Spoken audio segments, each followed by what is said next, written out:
What's up everyone, how are you all? Today we are back with another blazing Naruto story. What if Kakashi refuses to train Naruto for Chunin exams? If you enjoy then please like, share and do comments. And also check the description to original creator of this beautiful creation. Kakashi Hitaki was not exactly in the best of moods as he walked through the halls of the hospital for the entrance that he knew would soon be the portal for the entrance of his personal favorite while student. Of course, no one would believe that looking at him since he kept such a lackadaisical look at all times. But, with the knowledge that the snake Sannin, Orochimaru, had an inordinate interest in his young Sharingan-equipped charge, he was left chilled and intent on training his young Uchiha student to the best of his ability in the month that he was given before the Chunin exam finals. Unfortunately, much to a part of himself's dismay, left no time for his other student. The son of his late sensei and hero of Konoha. But, sometimes the needs of the many outweighed the needs of the few. With the knowledge of both the Tsunade Jinchuriki being Sasuke's match and the specter of Orochimaru looming over the Chunin exams, he had to sacrifice Naruto's training. That wasn't to say that he wasn't going to have someone train Naruto, but there was no logical way that Naruto could beat the Hyuga prodigy. He had looked at it from every single angle and he could not find that any possibility that Naruto could win. It was all for the best though. Naruto wasn't ready for Chunin, he was too young, too brash, and he just didn't have the makings of a good ninja. That was part his failing as the blonde had grown up, and the partially Konoha itself. The stigma of being the container of Kyuubi had prevented anyone from adequately raising the boy or even training him. It was a miracle that he had become a genin in the first place, the luck of being able to master a kinjutsu saving him from failing the tests again. Still, that was the past and this was the present. Ebisu may be a moron, but he was at least dependable in providing a modicum of structure for Naruto to improve himself on. Hopefully the rumors of Jiraiya being nearby were well founded. It was more than likely that as soon as Jiraiya became aware of Naruto's situation he would swoop in and provide training specifically tailored to Naruto that he could not. Speaking of the kid, Kakashi mused as he walked into the main lobby of the hospital, where Naruto was busy clamoring to see Sasuke, only to be denied. He noted the looks on the attendants' faces, sighing internally. "Naruto," he called out, "this is a hospital. Keep it down." Objective achieved. Naruto's attention had shifted from the nurses to him. The blonde's face lit up at his presence, driving the dagger of muted guilt into his gut. His sensei's son trusted him and he was abandoning him because sacrifices had to be made. "Kakashi sensei," the boy cried running up to him as he came to a stop, "I've got a favor to ask."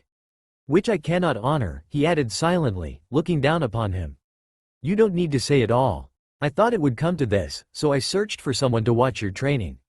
The look on Naruto's face drove that guilt further to the forefront. Sacrifices must be made. He tried reasoning with it, knowing it was a lost cause.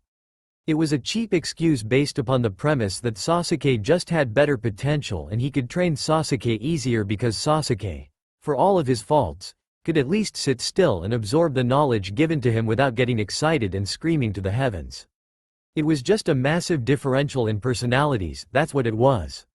Naruto was just too different. "Why? I want you to, Kakashi-sensei," he demanded, sticking a finger in his face in demand. Though he could easily take it as a silent accusation, once again, he had put Sasuke before Naruto. "I have some matters to take care of," he lied. He knew it was a lie, but lies were sometimes the best salves to a growing personality. The shinobi world was a harsh place, and sometimes, harshness was warranted. "I don't have the time to trouble myself with you. You're going to train Sasuke, aren't you?" Again with the finger pointed right at him. "Don't say that. I found a sensei who's more reliable than I am," he simply stated, watching as Ebisu walked up behind Naruto. "It's me," Ebisu declared. Suddenly he found himself thankful. Now Ebisu could take Naruto's energetic behavior and allow him to focus on Sasuke. But then everything seemed wrong. Instead of Naruto turning to face Ebisu as he expected him to do, making a scene of the situation, nothing happened. Instead, head turned slightly, his eyes shifting in the direction to Ebisu for a moment before coming back to him. The smile was gone, replaced with a blank expression. The light in the blue eyes seemed to dim, they seemed tired if anything. What was bringing this on, he could only think as he watched his students suddenly change personalities in an instant. "I see," Naruto finally stated, the voice seemed duller, No, not more dull, just tired and with a hint of jadedness? Naruto? Jaded? That couldn't be possible. Such insolence, Ebisu spoke, adjusting his sunglasses. I'm here to train you. But Naruto seemed to already tune him out. Instead, the blonde's eyes came to his own. There was an immense sadness to them that caused him, a Chunin, to flinch. You know, Naruto finally started, I'm glad, Kakashi. You don't have to hide your lack of interest in me anymore. Now you have a legitimate reason to not focus on training me. No longer do you have lied to me about training, giving me barely the basics while you dote upon Sasuke and give a bit of training to Sakura. Not much, but a bit more than me. Naruto's eyes closed as he took a deep breath, the chill running down Kakashi's spine. Naruto, I don't. Please, don't lie to me. There was no rise in the voice, no Naruto-isms, just calm, cool, collected. You and I both know that Sasuke has been the apple in your eyes since day one. If we hadn't passed the Chunin exam you would have been able to individually train Sasuke. But Sakura and I threw sand in the gears of that plan. I don't blame you, honestly, I don't. Sasuke is too much like you to be ignored. You can train him in so many things while I, on the other hand, what do I know? I barely passed the academy, but then again, no one spent the time actually taking a look at how and what I was being taught and how I was being taught to fail. But we both know the reason behind that, don't we? Kakashi-sensei. He felt like he was being slapped, yet it even worsened as the blue eyes opened once again. He didn't find himself staring into the eyes of his student, no. He found himself staring in eyes too much like his sensei's, silently judging him and casting a verdict. Just remember your hypocrisy, Kakashi. You told all three of us that in the ninja world, those who break the rules are scum, but those who abandon their friends, or their students, are worse than scum. You abandoned Sakura and I, therefore you are worse than scum. Now, listen here, Ebisu started, only to freeze when Naruto's head swiveled around and cast a glare down on him, the killer intent pinning him down like a bug on the wall. Such raw power. Is it Kyuubi, he thought, but he saw no sign of the foul red chakra that signified the presence of the plague that had wrought so much death and destruction upon Konoha. Naruto, you are reading too much into this. Sasuke needs the training. Because he's fighting the Jinchuriki of the Ichibi, Naruto finished. His eyes widened at his student's bluntness and knowledge. Where did it come from? How could he know? What was going on? I know, Kakashi, but that's no excuse. What if you spent just a bit more time with each of us? What if you trained Sakura and I just a bit more? Maybe what happened in the Forest of Death could have happened differently. If you had just spent a little more time on the both of us, but that doesn't matter anymore. What can I learn from someone who cannot look underneath the underneath as he so claims? But it doesn't matter anymore, you won't have to worry about me. Naruto, you need to change your tone, you are. Kakashi Hitaki, Naruto declared, his voice raising an octave, cutting through what he was going to say, silencing him like a rakery to the chest. I, Naruto Uzumaki Namikaze, hereby resign my position on Team 7, effective immediately. My parents would have been so disappointed in what you have become. Before he could say more, the blonde disappeared in a yellow flash. Kakashi's heart stopped as he realized exactly what he had just seen and what his student had just declared. Kami, what have I done? He could only wonder. The choice to reveal a portion of what had lain underneath the illusion he had concocted had been one of the hardest choices Naruto Uzumaki had made in his short life. But it was probably the most necessary of decisions he realized as he silently moved through the cluttered streets of Konoha. A henge the only thing between him, recognition, and subsequent harassment by more than just the villagers, but the ones he knew that would soon be pursuing him for answers. It wasn't that he wished to hide from them, well, maybe it was a bit of that, but it was more strategy than anything. He needed time to observe and prepare for what he knew was the subsequent reaction to the lit explosive note he had dropped into the shinobi community. There was no way his sensei, he had to resist the bile that rose to his gorge every time he used that term loosely for the silver-haired Chunin that had been his father's student, would not report it to Hokage Jiji. After all, he had blatantly used his father's signature Hiraishin no Jutsu in front of Kakashi, Ebisu, and about 6 other people. It was a trump card that would immediately cause people to take a look at him not as the idiot he had built himself as, but as something a lot more serious, and quite possibly a lot more dangerous. Of course, the question would then become if the Kyuubi was controlling him. A possibility, albeit statistically slim, that could not be ignored by Konoha as a whole. The furball was the reason he was the village pariah in the first place, causing such widespread destruction and claiming so many lives in the process. No, the Hokage will summon him shortly as soon as he had gathered enough information on what had happened in the hospital. He wasn't the professor for nothing. So he maybe had half an hour to an hour at most before the Hokage summoned him. Normally, he would withdraw to his own private grounds, but the time frame was not good enough for such a measure, and he wanted eyes on the village to get a sense of the atmosphere before he decided on his next move. He was no Nara in intellect, but he was capable of reading and manipulating emotions quite well. After all, he wouldn't have been able to hold the grandest of lies for so long if not for that. Being the subject of an entire village's scorn was an otherworldly educational experience that had kept him alive long enough for it to matter.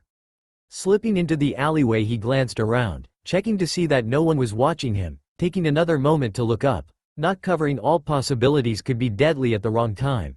He then quickly made a quick hand sign and summoned a cage bunshin before using another henge to disguise himself again, this time as a woman while his cage bunshin retained his original henge look. Satisfied, he slipped out of the alleyway, making sure to adjust her clothes to look like he and his clone had done something illicit in the alley before doubling back the way he came.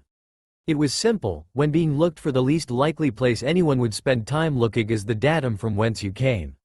But the datum in question was also the location where his secondary objective was, the objective that had caused him to analyze his circumstances and realize that he could not maintain the charade if he was going to honor his word to her. So he was achieving two objectives instead of just one in this single move. Coming to the front of the hospital, he made one more quick scan of his surroundings, making sure that no one was paying attention to him before stepping up the wall and quickly moving up and into the room of his choice. He had made sure when he had entered the hospital before that he had already slipped in another cage bunshin to observe and survey the hospital. He had been able to learn where his target had been placed, a quick dispel later, and he had the knowledge that he was using to effect now. Coming to the window, he slid it open, before slipping in and closing it as silently as he could. He knew there were two Hyuga on the other side of the door to the room acting as sentries. So secure in the knowledge that the Hyuga heiress could not be threatened, it almost made him want to cry. Did no one understand that there were no defenses that could deter an enemy that was determined to succeed no matter what?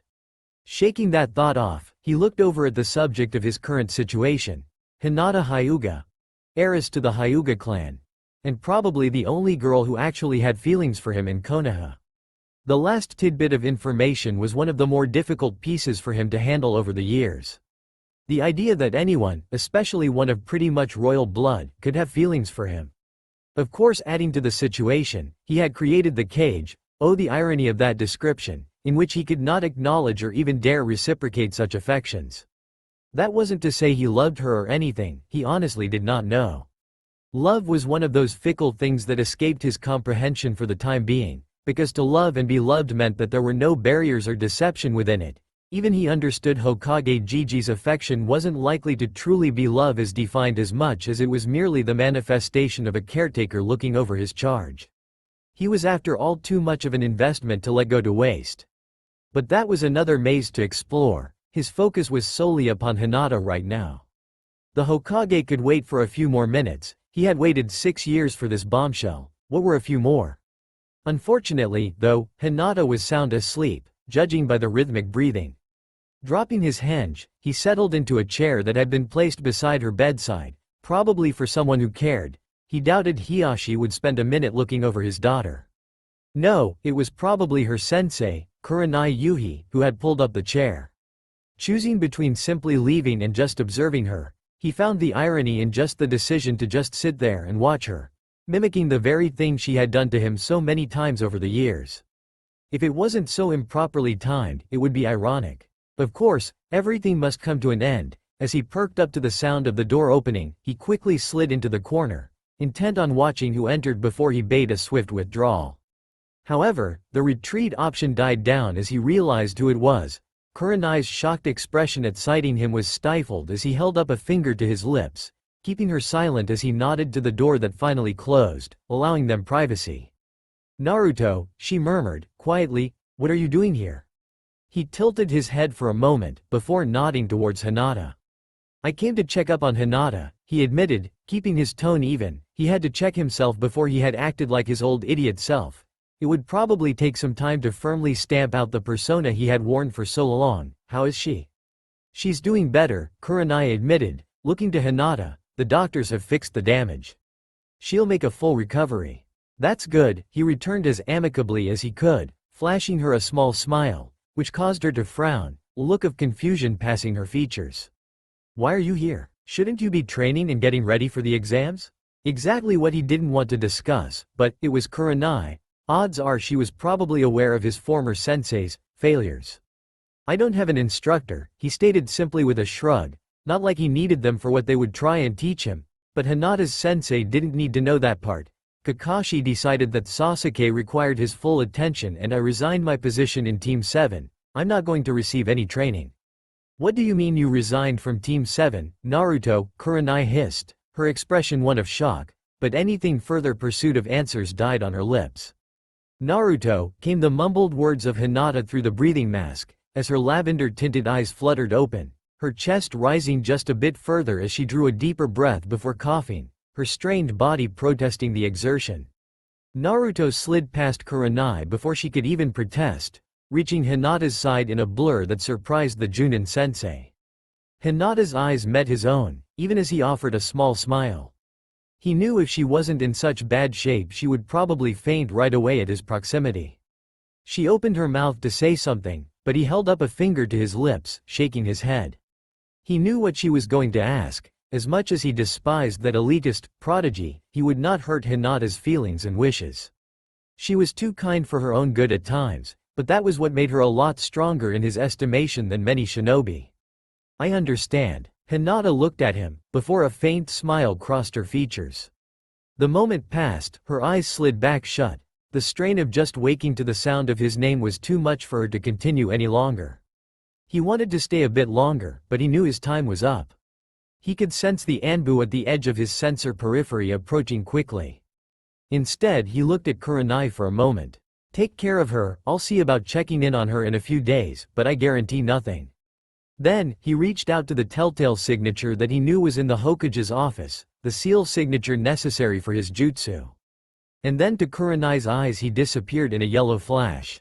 And he was in the office of the Hokage, eyes widening at his entrance as he dropped from mid-air to his feet before Hiruzen Sarutobi's desk.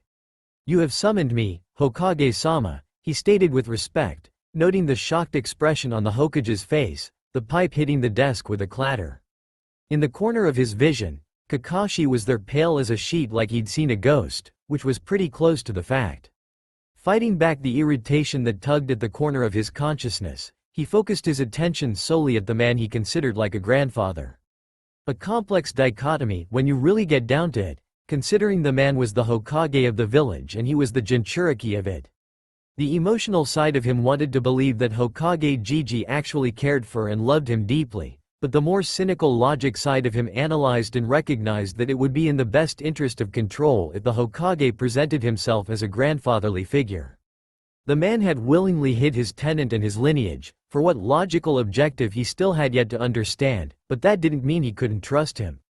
At least Sarutobi had balanced the village's interest with his own, even if there was little that could be described as his own interest. Naruto, the elder started, Kakashi has informed that you have tendered your resignation from Team 7. Is that true? Ignoring the elephant in the room and going for the small fry first, probably unwise, but I can understand from a detail-oriented perspective. Naruto mused, using his thoughts to hold back the urge to glance over at his former sensei. That is correct, Hokage-sama. I have personally informed Chunin Hitaki that I feel that my presence within Team 7 is a destabilizing influence and distracts the team's synergy from what is necessary to adequately meet the needs of Genin Uchiha and Genin Haruno in their development. Chunin Hitaki agreed with those sentiments. Faced with this agreement, I felt that it would be beneficial to everyone involved that I tender my resignation and seek alternative means of fulfilling my status as a shinobi of Konoha, pending final review by yourself, of course. It was a lie, but it was a necessary lie. If the Hokage wrote a report it would reflect his words. If he had decided to speak the truth, Kakashi's Chunin career would be destroyed, and as much as he wanted to do that, Kakashi had too much good to him to satisfy such petty vindictiveness. By stating what he had, he would allow Kakashi the opportunity to remedy his flaws for Sakura and Sasuke's sake. He was salvageable, but just barely. That and Kakashi would owe him quite a bit after this sugarcoating. He would make sure to cash in on that debt when it was necessary.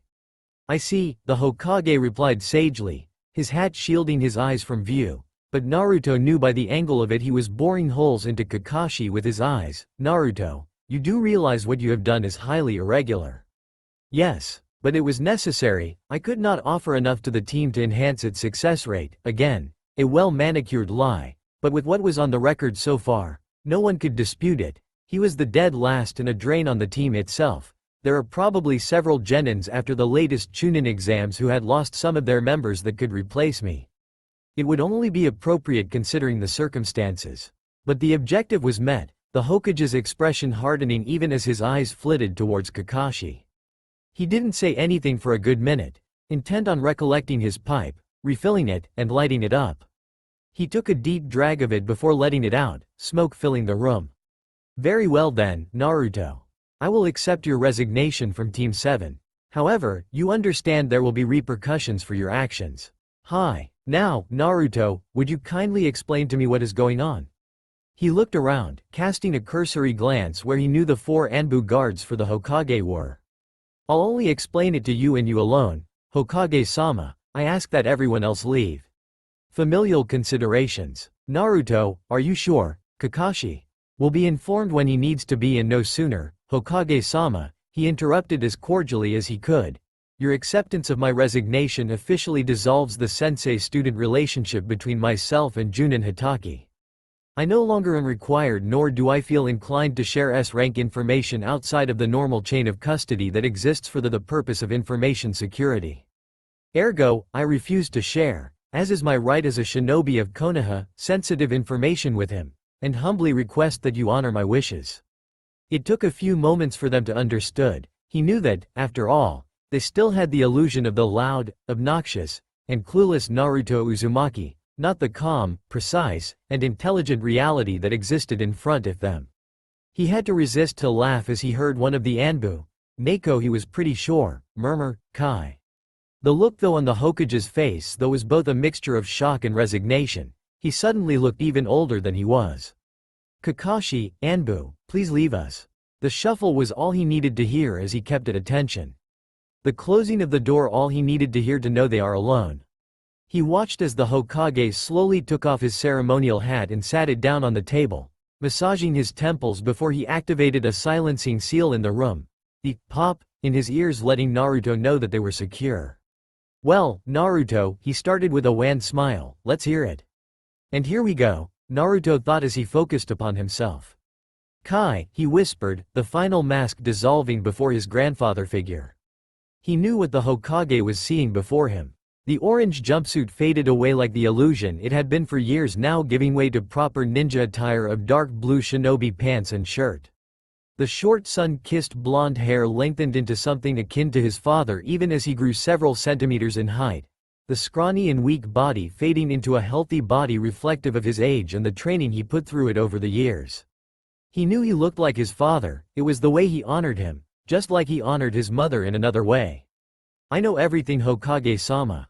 My parents and my tenant. How? Then he explained. 6 years ago. Stupid, stupid, stupid, 7-year-old Naruto Uzumaki berated himself as he sprinted as fast as he could through the residential district, his lungs aching from the exertion.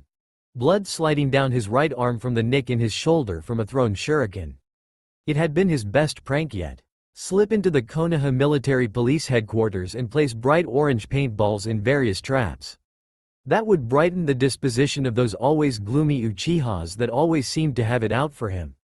Unfortunately, he had been discovered and now he was fleeing as if his life depended on it, Uchihas in hot pursuit.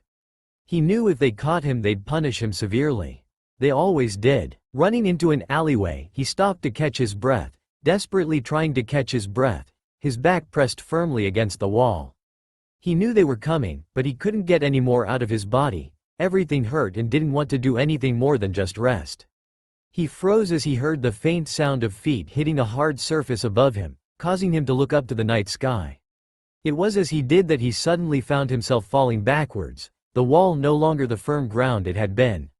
He landed on his back suddenly, his eyes catching the wall as it resealed itself, the light showing some type of odd work on the all before it disappeared again, leaving him in darkness that only lasted a moment before he was bathed in light. What was that, he wondered, followed by a "where am I?" Looking around, he noted he was in some sort of room, white nondescript walls with no real features. There was a large bed in one corner with a desk near it. There was a cabinet with weird artwork in the center in black ink. Curiosity getting the better of him, the wound on his arm starting to close up finally, he carefully moved to the desk, deciding to look through the contents. He laughed with glee as he opened a drawer to find a weird tri-pronged kunai. It was the greatest discovery of his life. Finally he had a real kunai and not those blunted or deformed kunai. Swinging the kunai around, everything that has happened was forgotten. He was one step closer to becoming a shinobi. "Watch out, Gigi," he cried with a laugh, "I'm gonna take that hat real soon." The kunai suddenly flew out of his hand, slamming into a dust-covered picture frame, knocking it off and causing it to shatter on the floor. "Oh no," he cried, running towards the frame, the natural reaction of any 7-year-old when they broke something, prepared to hide it. Only he stopped as he saw what was in the picture frame. The dust that had covered it no longer blocking what was behind it. In the picture frame was a young man and a woman. The man had spiked blonde hair dressed in ninja garb smiling at the camera. The woman dressed in ninja gear on the other hand had red hair that swept down her back with the largest grin on her face while she flashed a peace sign. He stopped, his young mind grappling with the image of a doppelganger smile right in front of him. It was exactly like his own. He almost immediately recognized as a younger version of the Yondaime. It was unmistakable, he couldn't not recognize the visage of his hero. But who was this woman with him? Why did he feel like he should know her?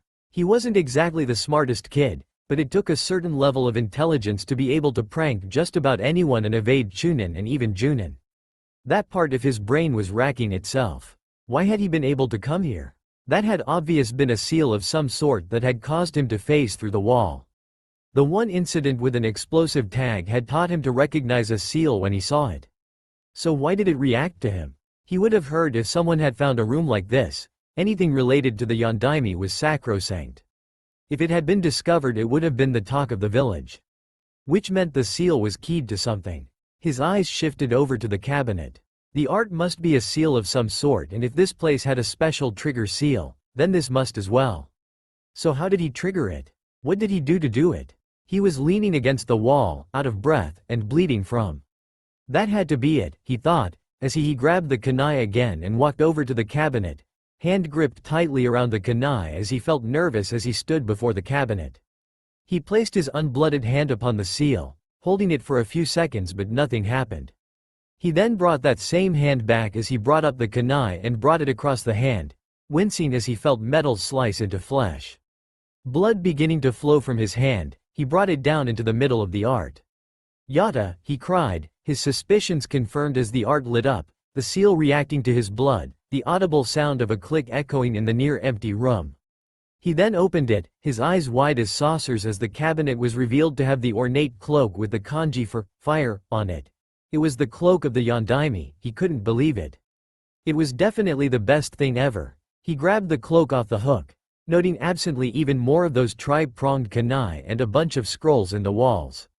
But his sole focus was on the cloak as he gathered it up and gingerly put it on, making sure to avoid placing his bloody hand upon the fabric of his hero. The clothing was way too big for him, but that didn't matter. He then the next half an hour running around the room, fighting invisible enemies. Yet the happiest moment in his life by far, he was so close to his hero, he could just imagine being Hokage now. Eventually, he collapsed upon the bed, now completely out of breath and exhausted.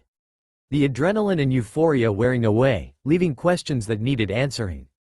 But that could wait for now, he thought with a smile as he wrapped himself with the cloak and swiftly fell asleep. Hiruzen Sarutobi, the Sandaime Hokage, could only watch as the boy he had considered as a son calmly and clinically told him what had happened to begin the changes to what he was now. It was unbelievable. No, inconceivable, that the boy before him was the very same that had begged him for ramen, cheerfully declared that he would be Hokage, who turned to him for guidance time and again, and treated him like a grandfather he never had.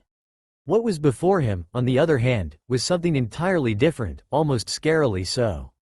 And because of it, he realized how much of a failure he was not foreseeing exactly underneath the facade that Naruto had created. The question was why he had done it. Why had he decided to hide all of this from him, the closest thing to family he had? He cut off his thoughts as he realized Naruto had gone silent, waiting for him to speak. And it took me a week to finally piece it together. The process was slower than anticipated because I was barred from entering the library because of my condition. It took me mastering henge in order to slip in. After that, it was easy to access the casualty rolls of the Kyuubi attack, since it was the only logical time my mother could have been killed. Any time later would have been noteworthy since people would know who my mother was. Then again, the answer was quite easy to figure out. There was only one Uzumaki who passed away during the Kyuubi attack. But imagine my shock to discover that the woman in that picture was my mother. Naruto's expression hadn't changed the entire time, nor his demeanor. He still remained at attention, his eyes directed at him, but he had experienced it long enough to know barely contained emotions that were threatening to break loose behind the mask that Naruto was wearing. It was so evident in his eyes, a storm just like his namesake. Why? That one word, fraught with so many meanings, so many emotions, was the very essence of this moment. A simple word for such a complex situation that not even he, the Sandaime Hokage, the god of shinobi, truly had an answer for. "For your protection," were the only words to escape his lips. "I already know that," Naruto responded, the first sign of emotion being a crack of anger in his voice. "My father and mother had made plenty of enemies in Iwa and Kumo, especially Iwa. If it was revealed that they had a child and that the child was the Jinchuriki of the Kyuubi no Kitsune, they would have moved heaven and earth to eliminate or capture me. No, I want to know is why you left me at the mercy of the village. Do you realize exactly how utterly stupid that decision was? I have spent 13 years of my life with a target on my back that would only need one gutsy villager or shinobi to decide on a suicide run to eliminate me, and you would not only lose me, but you would have the Kyuubi knocking on the village gates in 9 years, and he most certainly would not have been here for a friendly house call either." He visibly calmed down as Hiruzen could only bow his head in shame, taking a deep breath. "Not only that, but I would have been unaware of my tenant for the first 12 years of my life. If knowledge is power, Hokage-sama, then the lack thereof is weakness. All it would take is the Kyuubi to make a move at my weakest moment and I might have accepted his help, not even aware of what he could do, simply because he would listen to me. Do you know how much it hurts to be the village pariah, Hokage-sama? To have almost everyone hate you and not have a clue as to why? I would wish it upon no one. Death is more preferable. I spent so many nights until I knew sobbing in bed just praying to anyone that someone out there would just treat me like a human being. Yet I was alone in my suffering. I'm so sorry Minato, Kushina. I could have done so much more and I didn't. I didn't know the depths of despair to which Naruto had fallen. If I had known, I would have done so much. When I discovered my lineage and my tenant, I decided, then and there, that I would become the best I could possibly be to honor the sacrifices of my parents, even if no one else would. I vowed to become the strongest shinobi possible and be recognized for who and what I am, Kyuubi and all. This," he motioned to himself, "is the fruition of all of that hard labor and secrecy. Thanks to knowledge that my blood was a key, I chose to take all of the knowledge and notes left behind by my family to make myself stronger and smarter." "And why didn't you approach me?" he asked, watching as the Naruto's mask had slipped back into place. "If you knew so much, then why didn't you confront me?" "Because I couldn't trust you, Hokage-sama," Naruto snapped, eyes flashing dangerously. "Trust is a two-way street. And you refused to tell me the truth. In fact, you lied to me so many times. What was I supposed to do? I didn't know what your intentions were with me or even if they were honorable. The only information I did have was that you continuously lied to me, were the Hokage, and I was the weapon of the village. You were an unknown quantity and I could not risk divulging that information to you because I did not know how you would react. And all of these years? You've been keeping this illusion. Why? You could have easily been a Chunin by now, maybe even a Junin. Because the village would not allow it, Hokage-sama. You underestimate the fear of the Kyuubi that permeates within this village. It is a psychological wound that festers because it has gone untreated all of these years. Suppressing the people from talking about it only made it worse, not better. It's still there, simmering underneath the surface, just waiting for an opportunity to be released. If I showed my true potential, they would have wasted no time accusing the Kyuubi of controlling me and that I must be eliminated. There would be only so much you could do to protect me, from both the villagers and those who lie in the shadows awaiting their chance at power. No, the only solution was to hide the truth and quietly prepare for the day in which I could actually reveal myself in a believable fashion. Unfortunately, Kakashi's fixation on pushing Sasuke forward curtailed any of my long-term plans when he signed us up for the Chunin exams. But then he had the unmitigated gall to give me Ebisu as my training sensei for the finals. It doomed every single plan I had created. There is no way in Kami I could have believably defeated Neji for Hinata's sake if Ebisu was training me. The man honestly hates me and believes I'm commoner filth. And everyone knows it. He would have done everything in his power to sabotage my training. So, I decided to dispel the illusion, and here we are. It was still a lot for him to wrap his mind around Naruto. He was easily a genius like his father if this was really Naruto and not Kyuubi, but he could not sense any of the foul chakra of the beast. Instead, all he sensed was Naruto standing before him, proudly and unflinchingly. The level of strategic insight, understanding of the political situation, ability to deceive an entire village for so long, and quietly improve himself without anyone noticing, it was unthinkable, yet, there was no doubt about it.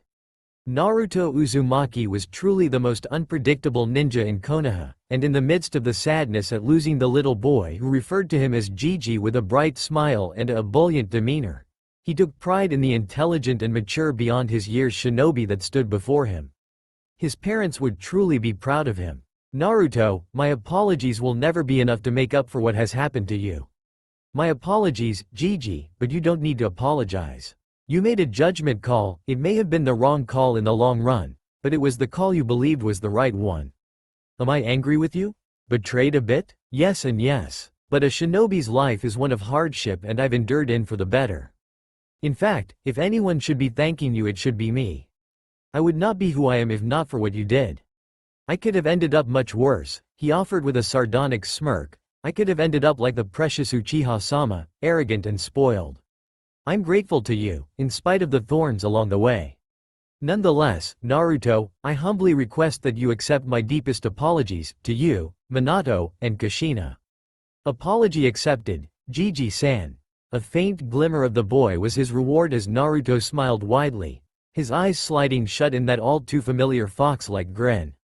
He inwardly sighed, at least glad that there was a hint of that boy in there. It was small recompense for all of the sins he had committed against the young man before.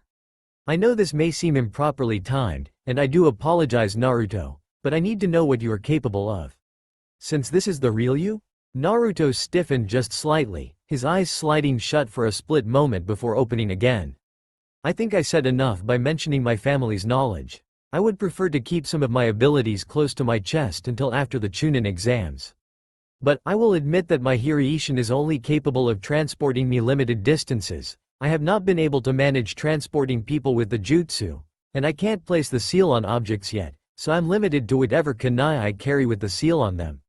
As for my capabilities, my ninjutsu is anywhere between mid-Chunin to Junin level. I can't get any more specific until I am tested. Taijutsu is middle to high Chunin with some glimpses of very low Junin. Genjutsu is complicated, and my Fuinjutsu is exceptional.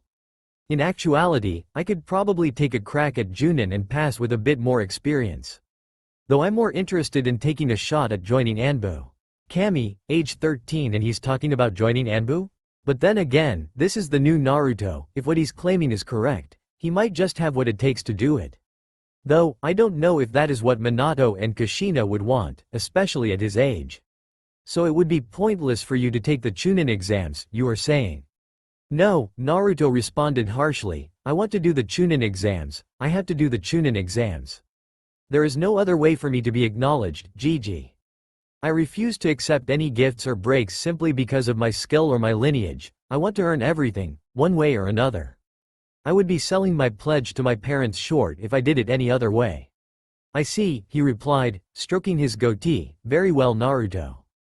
I'll allow it, if you claim to be as good as you are. Then I don't see any problem for you passing through the Chunin exam with ease, and you would reduce the paperwork necessary for me if you do so." He motioned to the massive stacks to the side of his desk. The blonde smiled and nodded. "I won't let you down, then, Gigi. I'll pass the Chunin exams, and just you wait, give me a few more years and I'll be wearing that hat. That's the Naruto I know and love. I'll hold it to you then. You can leave now and do whatever you wish, just don't disappear so I can summon you if I have addition questions." "Of course," Naruto replied, already turning and walking away with the wave of a hand, before stopping for a moment to look back, not at him, but beside him, a momentary frown crossing his face as he narrowed his eyes. "Is there something wrong, Naruto?" "No, Hokage-sama," the genin replied after a moment. "I thought I sensed someone else in here. It must have been my imagination. Why would anyone smell of toads and cheap perfume?" Then he was gone, but not before reverting to his previous appearance. Hirazen's plastered-on smile faded quickly as he turned to where Naruto had been looking only a few moments before. A faint shimmer appeared before it dissolved to reveal the familiar figure of his eccentric student. "That's Naruto?" The Hokage could only sigh at his student's exclamation as he worked to relight his pipe, finding the need for the calming effects of the smoke. "You're as surprised as I am, Jiraiya. If I didn't see it I wouldn't have believed it. The kid knows his father's signature jutsu, claims to have stats well above his status, and has been deceiving everyone, and I mean everyone including me, in this village. If I didn't know I was awake I would be asking if this was an alcohol-induced dream or head trauma courtesy of Tsunade. The kid looks like a miniature Minato." He frowned deeper at the attempt of levity. Naruto's sudden revelation changed everything. With Orochimaru lurking in the shadows more than likely to strike against Konoha and intent on capturing the young Uchiha for Kami knows what, he had enough on his platter to deal with. But if Naruto was planning to go all out as he hinted at, then he would have problems internally as well. Danzo would kill to get his hands on the Yondaime's techniques and Naruto showing a dramatic and inexplainable uptick in skill would give him the perfect excuse to move within the council to take Naruto. He understood Naruto's logic, but Naruto was not privy to the larger picture. "Jiraiya, I want you to train and keep an eye on Naruto." "Old man, you know I was intending to do that in the first place." "Well, I'm making it an order now, Jiraiya. That means no research trips for the time being. If Danzo has not been informed of Naruto's little exhibition yet, he will be soon enough. You know what that will mean."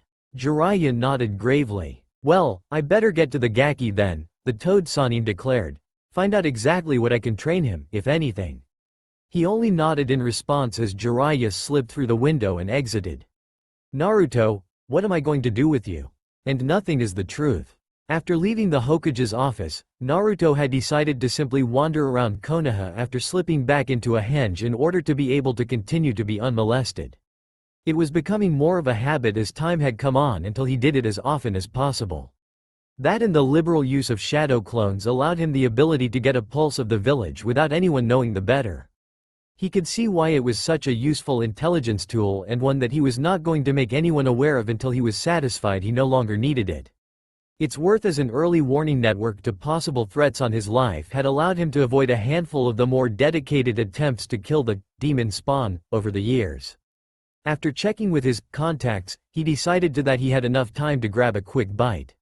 However, he decided not to go to Ichiraku's but a sushi bar. He loved Ichiraku's, he loved ramen, but ramen simply could not feed and sustain a growing shinobi. The exorbitant amount of salt and lack of necessary nutrients had quickly reduced ramen to a comfort food over the last couple of years. Unfortunately, his Uzumaki persona was a textbook case of ramen addiction, which meant he had to eat ramen in public no matter what, in extreme amounts. Any deviation would be noticed and measured. Instead, every single time the Hokage visited him to splurge him on ramen, he always had a caged bunshin take his place to do it. It was only times when he was caught flat-footed or simply wanted to have a quick bowl of ramen did he eat it. Other than that, it was caged bunshin food, not that any of them complained of it. Instead, he shifted almost completely to healthy and nutritious foods to fuel his necessary growth, which was why he frequented sushi shops more often than not when he didn't cook for himself. All sudden urges to go and eat died as he stopped, his senses alerting him that he was being followed. It was more than a feeling than anything substantive, but he could not ignore any possible threat, which meant he needed to confirm it without tipping his hand to his possible stalker.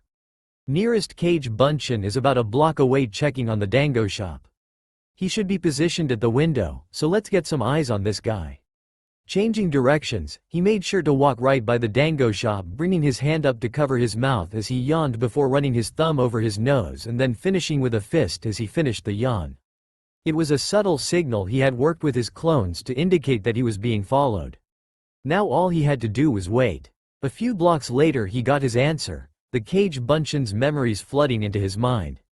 Shuffling through and discarding some of the information, like Enko hitting on the Cage Bunshin, creepy, he found what he was looking for. A young woman following behind him dressed in civilian garb. It was more than likely a henge, which could do anything other than hide the eyes generally speaking, and the eyes easily gave away his follow because there was no life in them, the telltale eyes of an operative of Root. So you've sent one of your pawns to stalk me, Danzo, he thought derisively as he continued on his walk. Probably one of the most important things his father had left was a set of journals he had written in over the years. They contained everything, private thoughts, personal notes, even some pictures. Yet in those journals were several entries about Danzo Shimura, the director of Root. Nothing good had been said of him, and Naruto had decided to give the man a wide berth. Of course, he knew full well his display would get back to the mummified shinobi sooner or later. He just didn't expect it within 2 hours. Looks like I will have to adjust my visibility accordingly, he thought as he slipped into an alleyway and placed his hand on the wall, activating the seal that allowed him to phase through the wall and into a safe house. Just as he began to phase through, he summoned a Cage Bunshin and left it at the alley to Hiraishi away as soon as the Root Nin came into the alley. That done and phased into the safe house, he shed his henge before slipping out of his clothes to head to the small bathroom, intent on taking a shower. Stepping into the shower stall, he turned the knob to allow the hot water to wash away the grime, sweat, and tension that racked his body as he allowed himself to close his eyes and relax. Keeping up the illusion of his body was an incredibly taxing thing, both physically and mentally. A constant henge required an inordinate amount of chakra to maintain, and it got even worse when in combat. It was only because of the fuzzball in his gut that he had the chakra to manage the illusion. But that didn't mean that the henge was his only line of defense. He also added a subtle genjutsu to layer the henge, using the bleed of his chakra as the catalyst for the genjutsu to improve the henge in order to disguise it from dojutsu users and close-range attackers. Of course, Orochimaru came the closest to destroying the illusion in the Forest of Death. It was only thanks to the sealed countermeasures that kicked in when it sensed a chakra disruption did he have enough time to remove the Gogyo Fujin that Orochimaru had slapped on him and restored his chakra flow with a Gogyo Kaien of his own. He'd have to remember to pay the snake back later for that near disaster and the damage he had wrought on Sasuke and Sakura. That had been the second time that he had questioned his choice of maintaining the illusion. It had been such a close thing. If Orochimaru had not been in a playful mood, he would have had to risk performing an incomplete Hiraishi to get them to safety, a potentially dangerous move. Dismissing those thoughts and suitably refreshed, he slipped out of the shower and proceeded to dry himself off and looked in the mirror after wrapping the towel around his waist to inspect the various seals all over his body, hiding weapons, scrolls, and other necessary items for the ninja life. Taking a few more minutes to visually inspect each and every one more closer, he then changed into a new set of clothes, making sure to fold and lay out his old clothes for another one of his Cage Bunshin to clean later. He then took the time to grab a quick bite of an onigiri that he washed down with a tea and then grabbed a small backpack and checked himself over one more time. Satisfied, he located the Hiraishi seal he wanted and teleported to his apartment's bathroom. Now he could finally go and spend some time and relax on the Hokage. He froze, his senses telling him something was wrong just as he planted his hand on the doorknob. Instinctively he slipped a kunai into his hand even as he slowly opened the door, eyeing through the crack that he made in the door before his nose caught that scent again, the scent of cheap perfume and toads. No wonder his seals hadn't even alerted him of their tampering, and an intruder, his uninvited guest, could only be one person. Opening the door fully, he stepped out into the living room, eyeing the man who was sitting at the dining room table. It would be hard to forget the man that sat there, tall, with long, spiky white hair that topped his head and dropped down in bangs, framing a face with red lines that ran down his eyes and a horned forehead protector with a bura on it. His clothing was a green short skirt kimono with matching pants, the hint of a mesh armor in places his clothing did not cover, handguards covering his hands. Leaning against the table was a massive scroll that he suspected was the Toad summoning contract. Jiraiya-sama, he greeted as cordially as he could, guarded but with a bit of warmth. It was the best he could do. He was at a loss for how he should react, irritation tugging at the corners of his psyche and a hint of anger tugging at another. He would like nothing more than to give the man a piece of his mind, but in all honesty, he couldn't with the information he had on the Toad Sannin. Whatever the Gamma Sennin was going to say died on his lips, probably one of those legendary introductions, replaced instead by an expression of shock. You know who I am? Of course I do. You're Jiraiya, one of the Sannin, Konoha's spymaster, my father's sensei, and my godfather. Jiraiya paled slightly and let out a nervous chuckle, rubbing the back of his head. So you know that. I already forgive you, for the same reason I forgave Gigi, but you already knew that since you were there. Now he's going to wonder if I'm a censor or not, he thought as he took his eyes off the older man to glance at the clock. Crap, I apologize Jiraiya-sama, but I need to be someplace shortly, so I hope you can make it brief. What do you want? Well, Gaki, what would you say to getting some training from me? That was unexpected to say the least, he thought, keeping an indifferent air to himself. Training from Jiraiya could help excuse some of his skills and he could possibly help him solve some of the more esoteric equations of the Hiraishin that he could not figure out and maybe even answer some questions he had for the other family heirloom. But on the other side of the coin was the suddenness of it. What was his motive? Was it guilt for leaving him to fend for himself? Or was it some misplaced sense of duty to his father? He needed time to think about it. How soon would you like to know? He found himself asking after coming to that conclusion.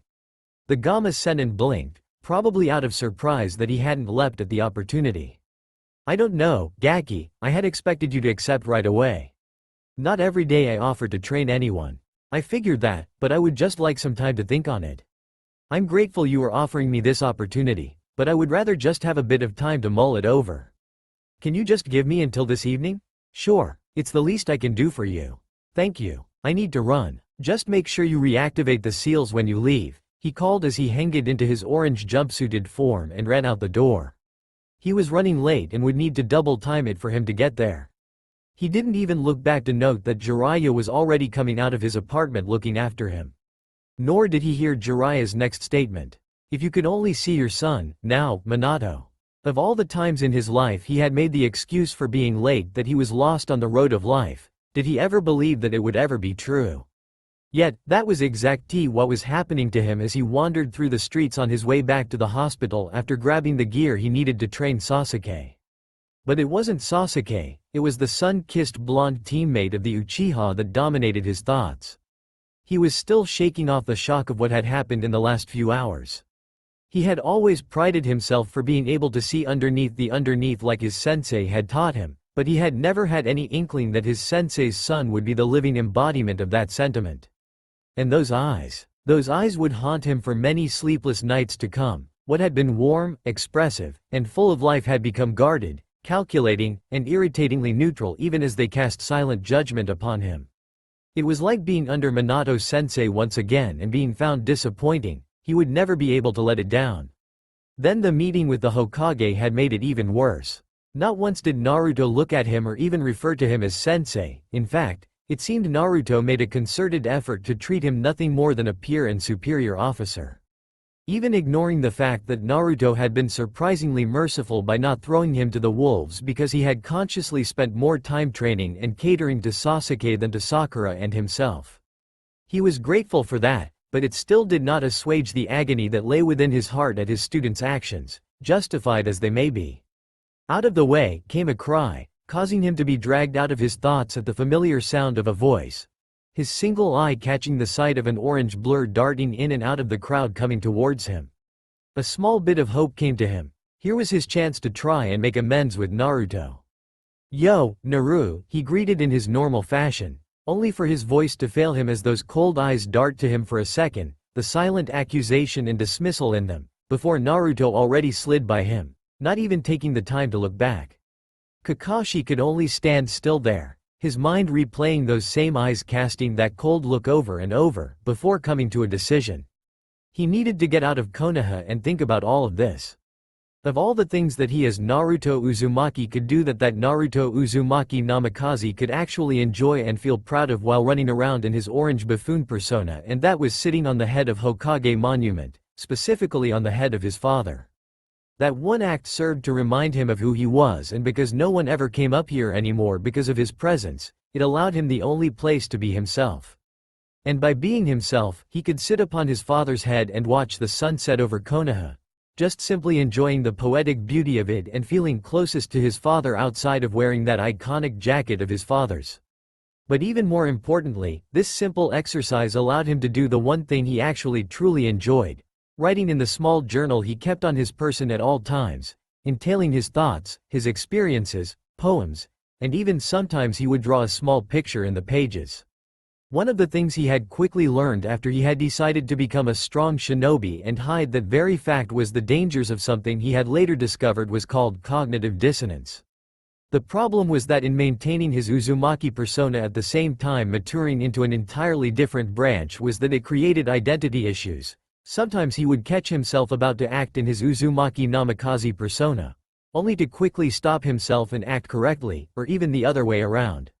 It was into the 4th year of his charade that it had almost reached catastrophic levels. That day 4 years ago was an incident that still caused him conflicted emotions. He had lost his temper after Sasuke had mocked him one too many times, and he had intended to knock him down a peg or two. If he had just kept with his Uzumaki persona, he would have been easily defeated, but he had been irritated by other things happening at the time with improving his taijutsu that he had countered Sasuke's strikes and ended up driving a flattened palm into the Uchiha's sternum, sending him reeling. Luckily it hadn't been a hard enough strike to cause serious damage, but the mere fact that he had done it and could have killed Sasuke if he had gone full bore had caused him to nearly have a panic attack. Still, it had caused him many sleepless nights until he found an answer to his problem. Unfortunately, he could not turn to psychiatric help for obvious reasons, at least not yet, so instead he sought a method of self-treatment. When he had actually figured it out, he almost slapped himself upside the head. It was something that was staring at him every time he flipped it open and read through it. His father's journals were a type of cathartic release for him. Ninjas needed some type of emotional or physical release in order to handle the stress of their jobs. Kakashi, Jiraiya, and the Hokage were perverts. Anko was a borderline exhibitionist with a gluttonous appetite for dango, and according to his research, Tsunade was a drunk with gambling issues. All of these were coping mechanisms. His father was no different and his journals fulfilled that role. So Naruto had started keeping a journal, writing in it every single time he found an opportunity, many times finding himself in this very position at this time writing and simply enjoying the ambient energies flowing around him. "And no one up here to stress you," came the rumbling voice of his resident, causing Naruto's lips to twitch into a smirk. "You've been awfully silent all day, furball." The Kyuubi no Kitsune chuckled. "I was too busy enjoying the show to offer a commentary. It's about time you showed those fools what they were missing." He mentally shrugged in response, knowing his tenant would recognize it. "We both knew this eventuality would come. If my former sensei actually spent a lot more time on training everyone instead of the village's precious Uchiha-sama, we would not be having this conversation. They merely accelerated our schedule. All for a Hyuga, the heiress of that arrogant sub-Uchiha clan at that. If I didn't know better, Kit, I'd accuse you of being smitten with her. Which is why you aren't. I just hate bullies and child abuse. Hinata and I are kindred spirits. The only difference between us is I have found the will to continue and she still stays in a state of flux. Whatever you say, Sue. No, come on. A little bloodshed never hurt anyone. Except the victim, which, I remind you, is a shinobi of Konoha. I'm not going to kill Neji, I'm going to do worse. I don't see how not killing the prick is worse. I made a pledge to Hinata to not kill him, furball. Besides, killing someone who could have long-term strategic value is a waste. If I'm going to be in a position to honor our agreement, then I need to surround myself with strong and capable allies. No, I'm going to destroy that Hyuga's world and make him pick up the pieces. There is nothing more devastating than having everything that you believe in destroyed." Kyuubi snorted, "I'll never understand you humans. You have to make things so complicated. Back in my day, if a human irritated me, I destroyed him, his family, and his village. I'll ignore on commenting on where that's gotten you and simply ask you this. If you killed everyone in that village, how do you spread the message for others not to mess with you? And so we come to the crux of my answer. It's not about killing, it's about sending a message. Soundly trouncing Neji will suffice in achieving that objective. I still think you should kill him. Then if it's bloodshed you want, if the Ichibi's container loses control, I'll eliminate him if he can't be salvaged. Deal? Acceptable, the Kyuubi replied before letting out a massive yawn. Naruto sighed, knowing the conversation was far from over. He had a month of listening to his tenant bemoan his decision ahead of him. But at least he had someone to keep his mind in check. The relationship between himself and the Kyuubi was complicated to say the least. The best way it could be described as an agreement. The Kyuubi would provide him with chakra when he needed it. He could provide comforts to the mountain-sized chakra construct in his mindscape and access to the outside world through his senses. And if the Biju honored his agreement and Naruto lived to a ripe old age, Naruto had promised to release him into the wild with the promise that he'd never attack Konoha again. It was a fair agreement. Which was pretty surprising to the Kyuubi that a 9-year-old had made the agreement, not once flinching in spite of the best attempts to intimidate him. So the deal had been brokered, and since then their relationship was one of partners. If push came to shove in extreme circumstance, he could summon up to 4 tails of chakra in his Biju cloak mode, but it had to be a case of extreme circumstances for him to do it. The added perks were because of the fact the Kyuubi was a willing participant was that he now had some sensory capability, but also he could assist in battles by providing a second set of eyes and senses. Speaking of which, yeah, I know. What are you going to say to him? I'll accept it, if only to increase my skills and strength. There's a storm coming, can't you feel it? Yeah. I'll excuse the fact that the man trained your father and paved the way for me being stuck in you. Just don't expect me to like it. Wasn't expecting you to. He's partially responsible for both our situations. Though, now that you remind me, you still haven't given me your account of that night. When you become Anbu, I'll tell you. You know I'm just going to work myself harder to get there, right? I thought you liked challenges? Naruto sighed and shook his head. Well played, Fox, I concede defeat. Got to keep you from getting too big in the head, human, the fox replied with a chuckle as he closed his eyes. Sensing the conversation finished, Naruto slipped his journal into his equipment pouch and got to his feet, turning around towards the tree line. You know it's impolite to spy on people, Jiraiya-sensei. So you decided to accept, Gaki, the named Gamma Sennin asked, slipping out of the trees. It would be a waste of both of our times if I didn't, he replied with a shrug. So, when do we start?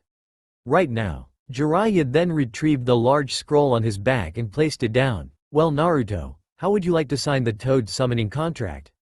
He closed his eyes, stilling his breath even as he fought the urge to react to it. The Toad summoning contract was something he wished for more than anything else in the world, both for the power of it, but also for the fact that his father was a summoner for them. However, at the same time, his pride bristled at the offer. That was one of the few things that he had that was his own, a pride in achieving for himself and not accepting any handouts. It had taken him 3 months to master the Rasengan, another year after that to figure out its manipulation and be able to generate it on a whim. It took him 3 years to figure out the Hiraishin well enough to even dare to try and use it, and another 6 months before he was comfortable writing the seals. He wasn't a genius or a prodigy, but he worked hard and he learned hard, and that was what would make him become his own man. Why? He asked, his voice trembling. It was so hard to even ask that question because he wanted so much to take it. It was right there in front of him. Why? Because your father, of course. I think he would. No. That cold, biting word was like a verbal slap in the face, cutting Jiraiya off and causing the elder to frown. May I ask why, Gaki? This is something your father would have wanted you to have. For that very reason, Jiraiya-sensei, Naruto said as quietly as he could, not trusting his voice and willing for that contract to go away just for a few minutes so he could get his thoughts out without giving in to his desire to have it. You are going to give it to me because of my father. I'm honored you would do that, but I cannot accept anything that I have not earned through working for it. The Sannin stood there, the expression on his face tense for what seemed like for an eternity, the Sannin's eyes searching his own as he returned it unflinchingly. Then it seemed everything changed as he broke into a wide grin. Okay, you won me, Naruto. How about this? When you become Chunin, you get to sign the contract. Will that fulfill your wish to work for it? He sighed, closing his eyes, thanking him for understanding. That will be fine. I accept. Well then, the Gamma Sennin declared, that ruined some of the training I planned to give you, so I guess I'll ask you what you are looking for and we'll go from there. He couldn't help but smile as he opened his eyes, letting a bit of that old exuberance show on his features as he felt energized by the events transpiring before him. Well, I have 4 things, he started. I'd like to see if I can expand my jutsu library a bit. Nothing too flashy, just jutsus that are simple and effective. My Fuinjutsu could definitely use some pointers from a seal master such as yourself. I'd also like for you to help me figure out what I'm missing with my father's Hiraishin notes. I can't transport people and I can't plant seal matrices. And finally, he held up his right hand, a whitish blue orb forming to life in it. I'd like your thoughts on adding elemental affinities to this. Jiraiya could only look at the young man before him, an expression of pride easily telltale even in the fading light. You're going to run me ragged, aren't you, Gaki? The reckoning. The village of Konohagakure was in the process of celebration, the energy and festivities at its final high point before the largest day of the hidden village happened in the morning. All that could were getting as much celebration in as possible. And through it all none were aware of the blue eyes that quietly scanned them from on high. It had been a busy and harsh month for Naruto. The training he had undertaken with Jiraiya had been a lot harder than he expected. The Sannin hadn't been happy in just the 4 things he had listed off, instead pushing him even harder to his breaking point. It was probably the greatest thing he could have done. In Naruto's estimation, he had never truly pushed himself to the brink because he couldn't afford to for various reasons. That should have been what his sensei should have done, he thought with a faint hint of bitterness, writing in his journal in spite of the darkness. That was one of the few things that he had missed. Jiraiya ran him so ragged that he found himself without energy at night to even write. So it was nice to return to his old compulsion after so long without it. Still, he had not a lot of time left to do this. Tomorrow he'd be more than busy, tomorrow would be Neji's reckoning. But first, he snapped his journal shut just as an Anbu appeared in a swirl of leaves beside him. Good evening, Anbu-san. Naruto Uzumaki, the Hokage has summoned you. You're to come with me. He solemnly nodded as he got to his feet and allowed the Anbu to shunshin him to the Hokage's office. A few moments later, he was at his destination. Evening, Gigi-san. Naruto, I take it you know why you're here? He could only nod his head, it had been weighing on him since it had happened. The Hokage seemed to sense his trepidation, activating the silencing seal so they could not be eavesdropped on. How is he? Still in a coma, unfortunately. But they expect him to wake anytime now. He sighed in relief, thankful that he had been in time. It had only been a stroke of luck that he had been there. He had tasked several of his cage bunchins to keep an eye on Sabaku no Gaara, intent on seeing if he could discern more of the Ichibi Jinchuriki in terms of overall capabilities.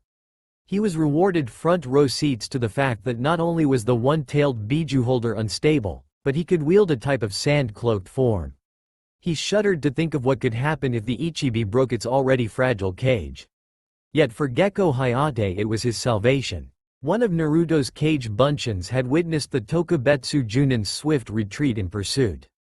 It had interfered, only able to catch up in time to stop Gekko from being killed, grabbing him and shunshining him to one of his safe houses, then creating another cage bunchin to Hiraishin to the Hokage and lead him here while he desperately tried to tend to his wounds, working to just stabilize him until medics could arrive.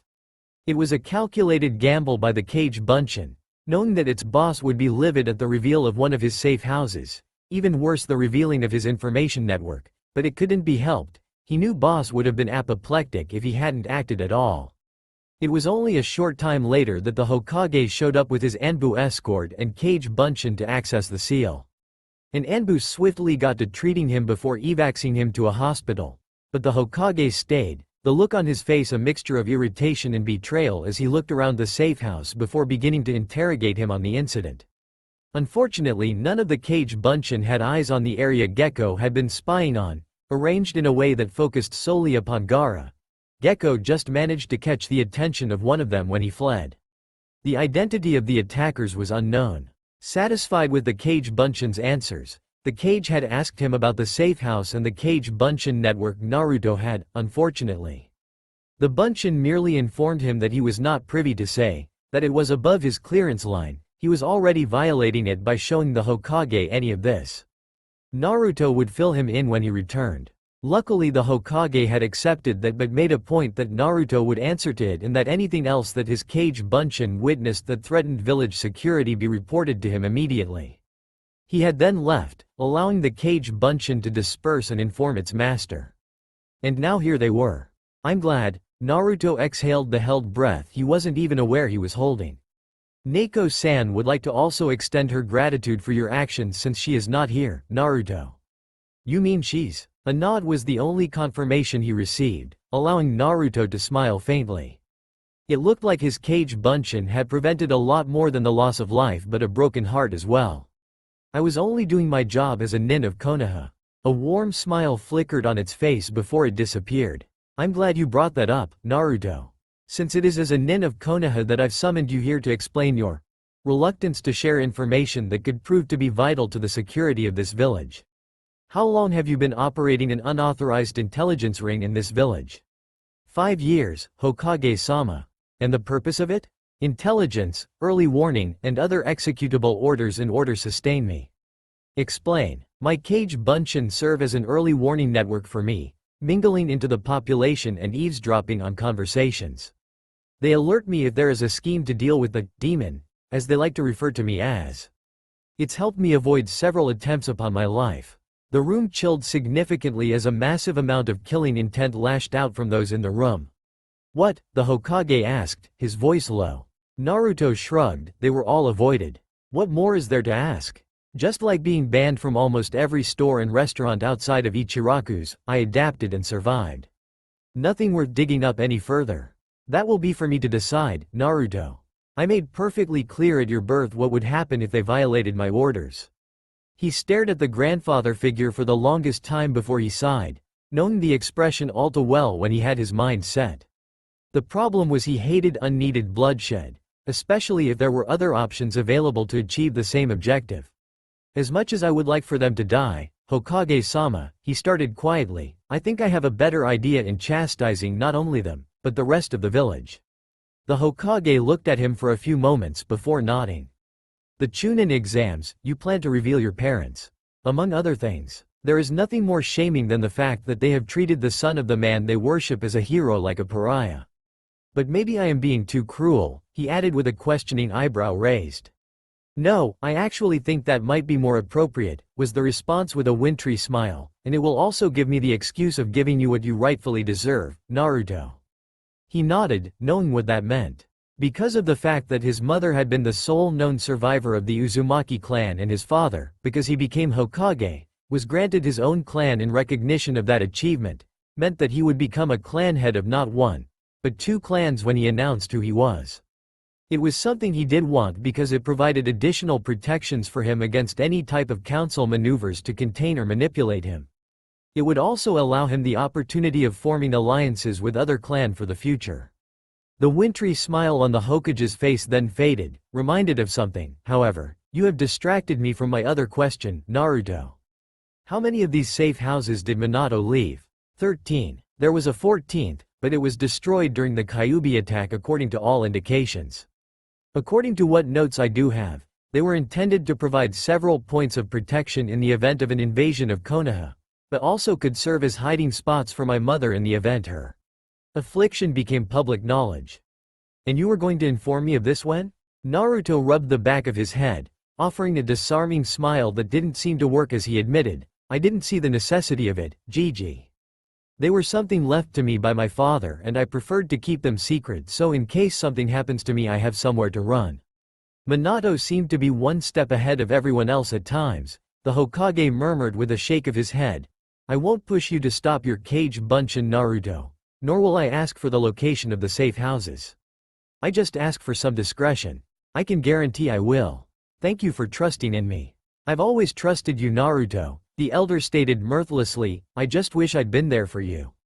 Gigi, don't. No, Naruto, this old man has many regrets in his life, but maybe the worst one is how I've let you down. I perfectly understand why you didn't trust me. I wouldn't trust myself if I were you. I kept so many things from you, lied to, and strung you along when I should have been proud of telling who your family was and what they sacrificed. We should have given you so much more and this village failed you. He really didn't have to do this, he thought as he stared at the man, who despite his mistrust over the years, was the closest to a family member he had. The man had been there for him as possible, in spite of his job. A job that caused a large amount of internal strife within his own family. You know, he began, trying to find the words to express that notion, when I was younger, no matter what happened throughout the week, no matter how much abuse and mistreatment I suffered, I knew, THST every weekend, you would come to visit me and take me out to eat Chiraku's for some ramen. You didn't have to do it, you had a lot more important duties than spend time with some snot-nosed orphan, but you did it. Those were probably the happiest days of my life, because it reminded me that there was at least someone who cared. You did a lot to just keep me going, Gigi. What you did, regardless of any agenda, were days that I still hold as some of the most precious I've had and there is nothing that can take away from them. The old man smiled, letting him know silently that Naruto's words had worked. You know, the elder Hokage began, we haven't gone to Ichiraku's in quite a while. What do you say that we sneak down there as my good luck meal to you? He could only smile in return to the man who viewed as a grandfather. I think I would like that. The next day, as much as he wished to show a disinterest in the happenings around him because it was beneath him, internally, Sasuke Uchiha was as excited as everyone else today. Today, he would be one step closer to killing that man. The last month had proven to be quite fruitful in his pursuit of that singular purpose. Kakashi had trained him into the ground all for teaching him a new powerful jutsu. Still, in spite of all of his pomposity, he was astute in noting that throughout the entirety of training the scarecrow Chunin seemed distracted, his other thoughts lying elsewhere. When he had demanded to know what it was to take away from his sensei's supposed to be single-minded purpose in training him. Instead, he found himself getting thrown around by a visibly irritated Kakashi, who bitingly told him to mind his training. After that he chose to instead drop it. If the Chunin could throw him around like he was nothing in spite of his distracted state, he was satisfied with the training. And now was the promised day, the day in which he would excel and prove himself even further that he was an elite, that there were no comparisons to him, and he would be able to grow stronger in spite of even Kakashi holding him back. Oh yes, it was going to be good. Taking a look around at his competitors, he noted that as of yet Naruto had yet to show up, causing him to frown slightly. It wasn't that he was honestly concerned, there just was a level of competitiveness between them.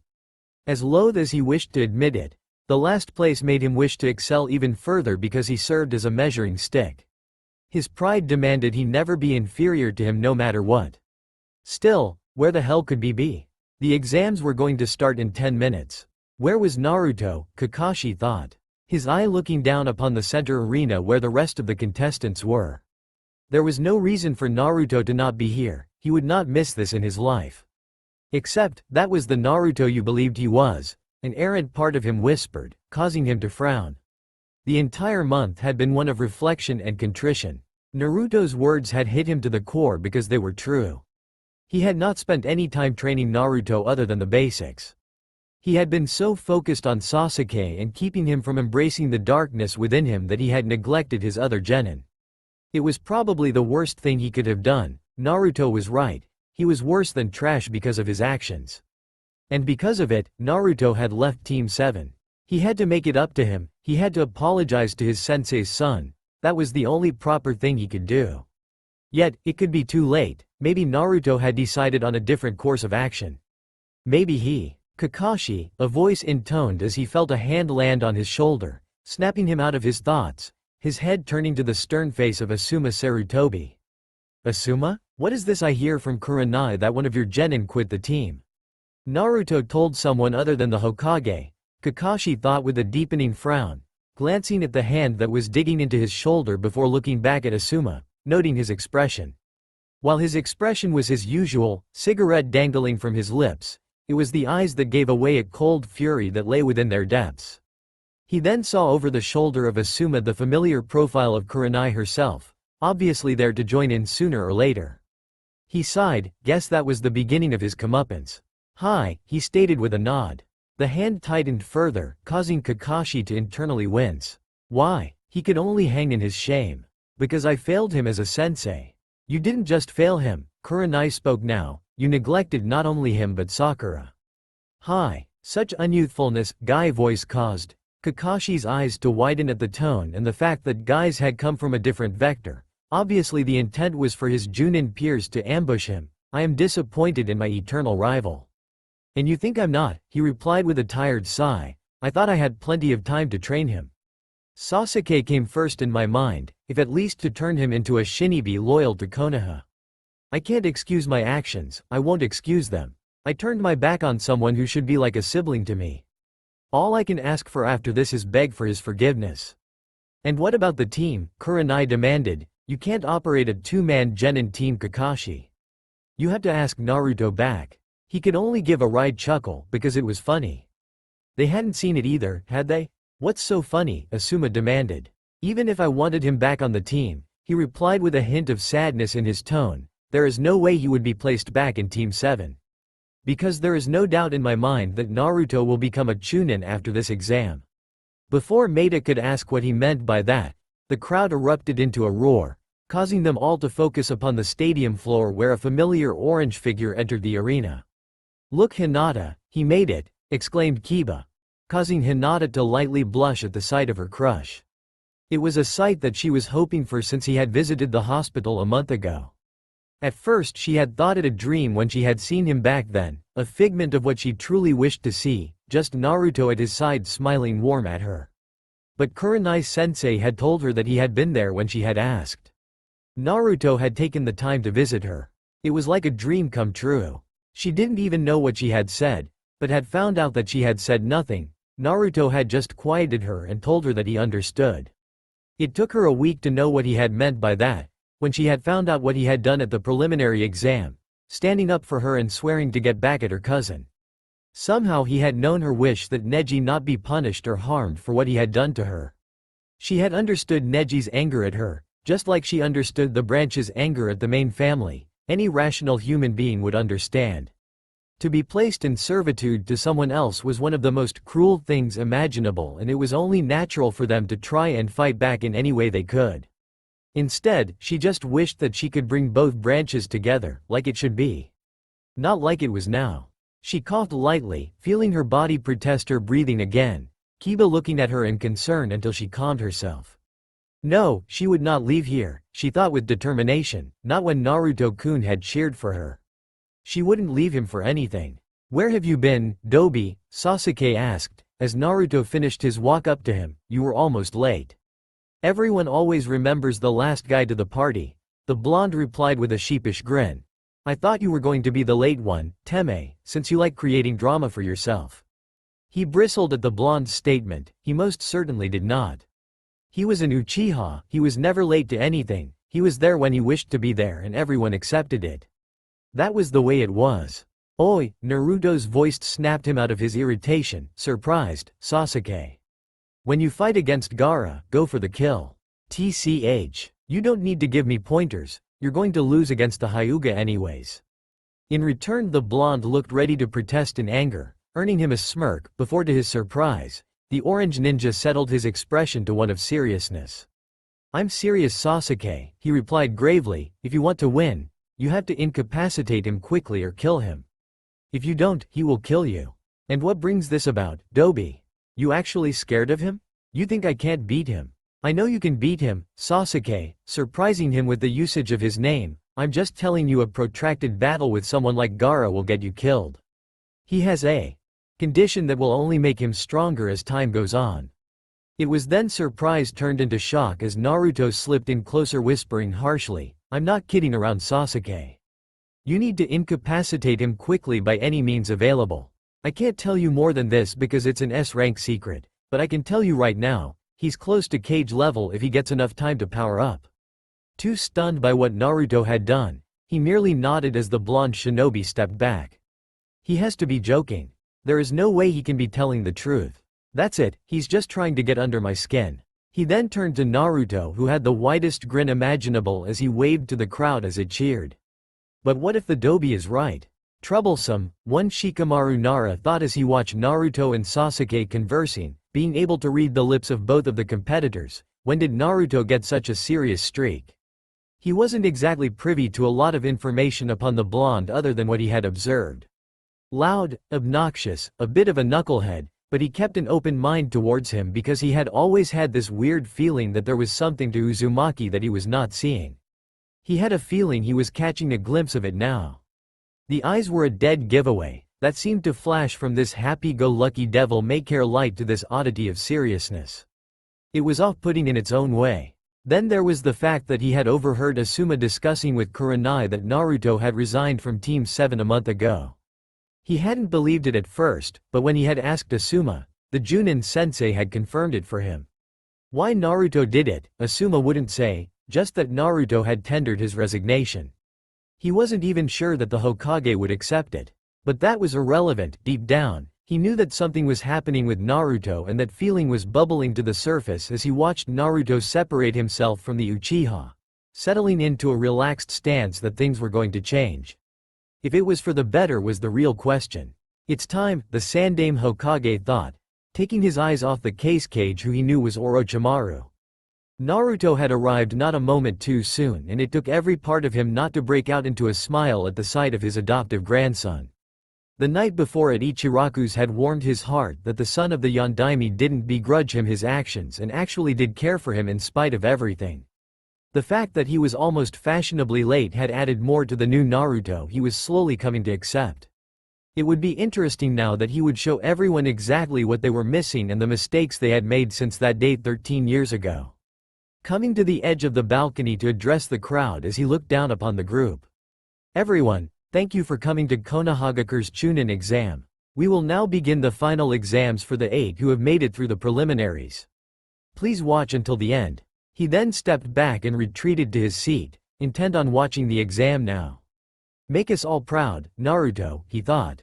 Naruto paid little attention to Genma Shiranui's presentation of the new format of the tournament. He knew full well what had happened to Dosu. Shikamaru now had an extra excuse to be lazy now that he didn't have fight twice before progressing further. Instead, he was scanning the surroundings, taking note of the terrain for the battle ahead. Not that it really mattered with the battle plan he was going to use, but it was best to prepare some contingencies in the event Neji had a few tricks up his sleeves. So the first match will be Naruto Uzumaki and Neji Hyuga. Just those two remain and the rest of you go to the waiting room. It's time, he thought, fighting to keep down the excitement that he felt, knowing it wouldn't fit with the seriousness he had to put up for his Uzumaki persona. It was time for him to finally start showing exactly what laid underneath the underneath. As the rest of the contestants left, Naruto turned to look at Neji, keeping up the serious expression even though he wanted to give a wintry grin to Neji to get under his skin. No, that would wait, one step at a time. Say Sakura, Ino asked, causing her to look to her blonde friend, you going to cheer for your teammate? Sakura offered the best smile she could in spite of everything. It wasn't exactly true that Naruto was her teammate anymore. Kurenai sensei had told her that Naruto had resigned from Team 7. Why, she hadn't told her, and then the Chunin had told her to keep it to herself for the time being. But what resulted of that single incident had shaken her world to where she had to look at it. It couldn't be true, she had thought. Naruto would never quit anything. That wasn't his way. Yet, when she had gone looking for him, she had been unable to find him anywhere. He had just seemed to disappear without a trace, leaving her unable to confirm or even ask him why if it were true. Which left her with one thing to do, which was look at everything. Truth be told, while she loved Sasuke-kun, she viewed Naruto as that type of over-annoying younger brother who simply could not understand anything and wanted to be the center of attention. Well, maybe not younger brother, but more of just someone who just reminded her of her worth to at least someone. Naruto's constant attention and attempts to ask her out did feed that part of her ego that really needed it in lieu of Sasuke's repeated rebuffs. He was there for her and that was what matters. She knew Sasuke would probably never admit it, but Naruto was the heart of the team, and if he left, then who was there to keep them together? No, he couldn't have resigned. It just wasn't possible. That's all there was to it.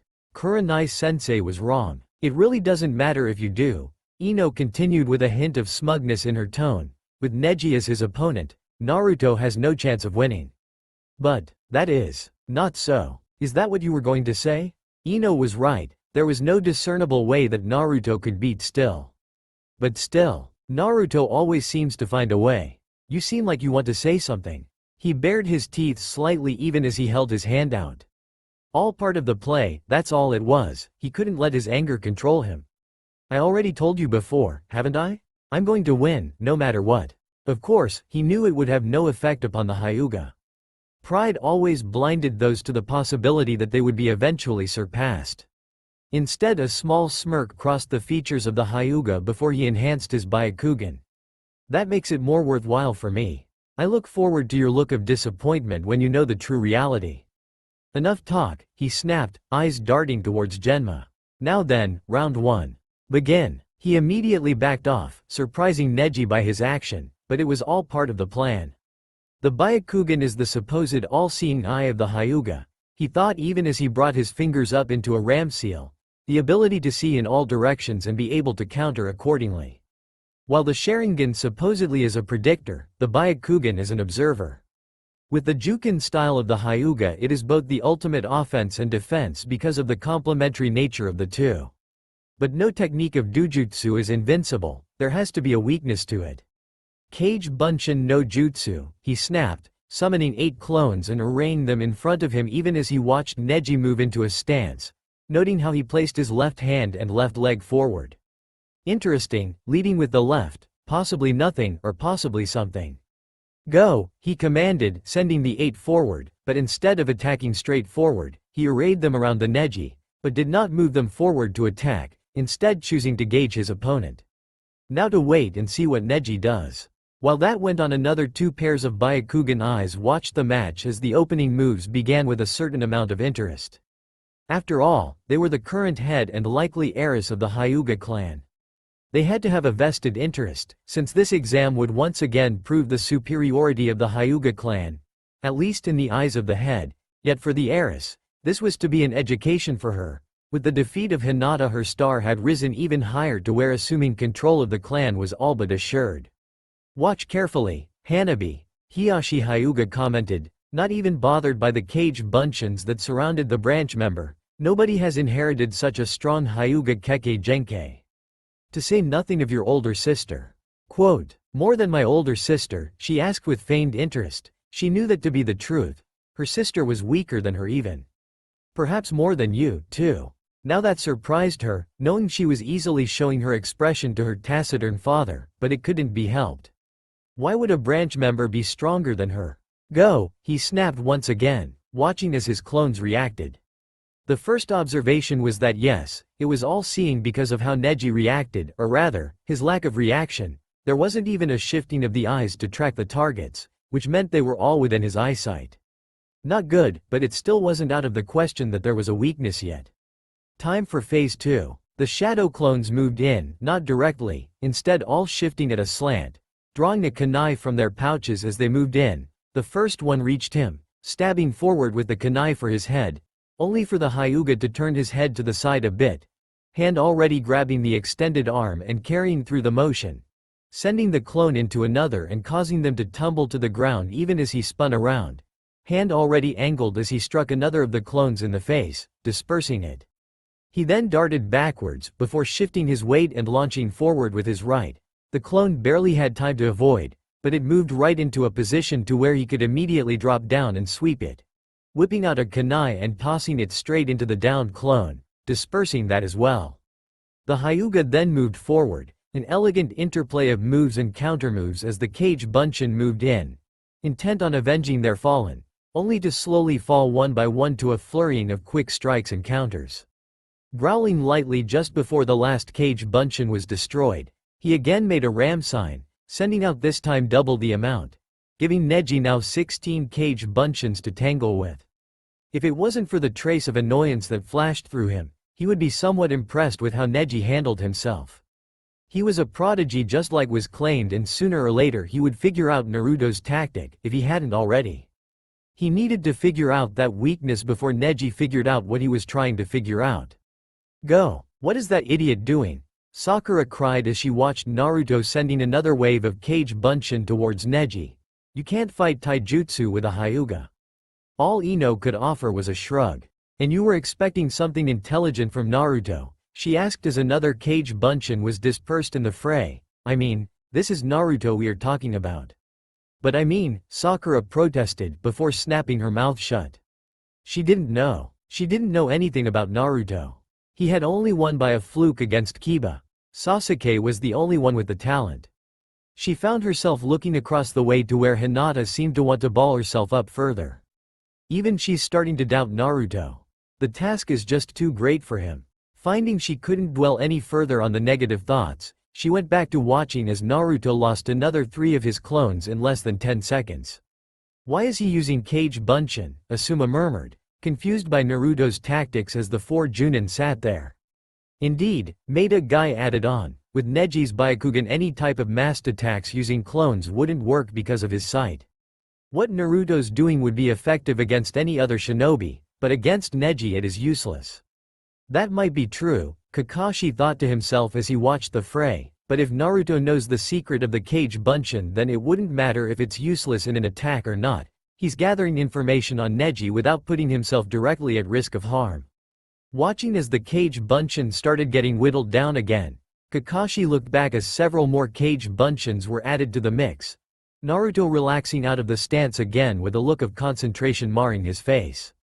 That's exactly what he's doing, he realized, staring at Naruto who looked more like a commanding general now than a simple shinobi. He's trying to find a weakness to Neji's techniques. It was almost imperceptible, but the small twitch in his mouth was a tell. Naruto was about to do something. I wouldn't be so sure, Asuma, Guy. It looks like Naruto is about to surprise us. Kakashi's observation was correct, as Naruto could not help keep his impassive face because he had finally found what he was looking for. You saw it too? I did, Kit. Above the first thoracic vertebrae. It's time to move to phase 2, he thought as he made the ram seal again to summon quartet of Kage Bunshin to support the remaining 4 that was fighting Neji. One barely avoiding the open palm strike from the branch Hyuga. His counterkick brushed aside by the Hyuga and being rewarded with a jukin to the throat. The Hyuga was proving to be a lot more agile than he had predicted. I hope that Uchiha Brat has a coronary when he sees this. Ignoring the Kyuubi, he watched as the clones moved into position, causing him to nod at the clone positioned where he wanted. It then leapt up into the blind spot, hands flashing through an iconic series of hand signs that caused eyes to widen as the clone deeply inhaled before bringing his hand up into a ring. Kaden. Gokakyu no Jutsu. A stream of flame shot out of the clone's mouth just as the rest of the clones charged at the Hyuga, seeking to seal him within the field of fire. How in the hell does the Dobi know that? Sasuke internally snarled as his fists clenched. How dare he steal my family's jutsu? It was inconceivable the Dobi even had the ability to use it. If he wasn't a fire affinity, the jutsu would easily drain him of all of his chakra because of the demand. Yet he had a Kage Bunshin of all things use it. Just what the hell was this? Hey, Sakura, how does Naruto know Sasuke's jutsu? Ino asked in shock. I don't know, Sakura responded, shocked in her own right.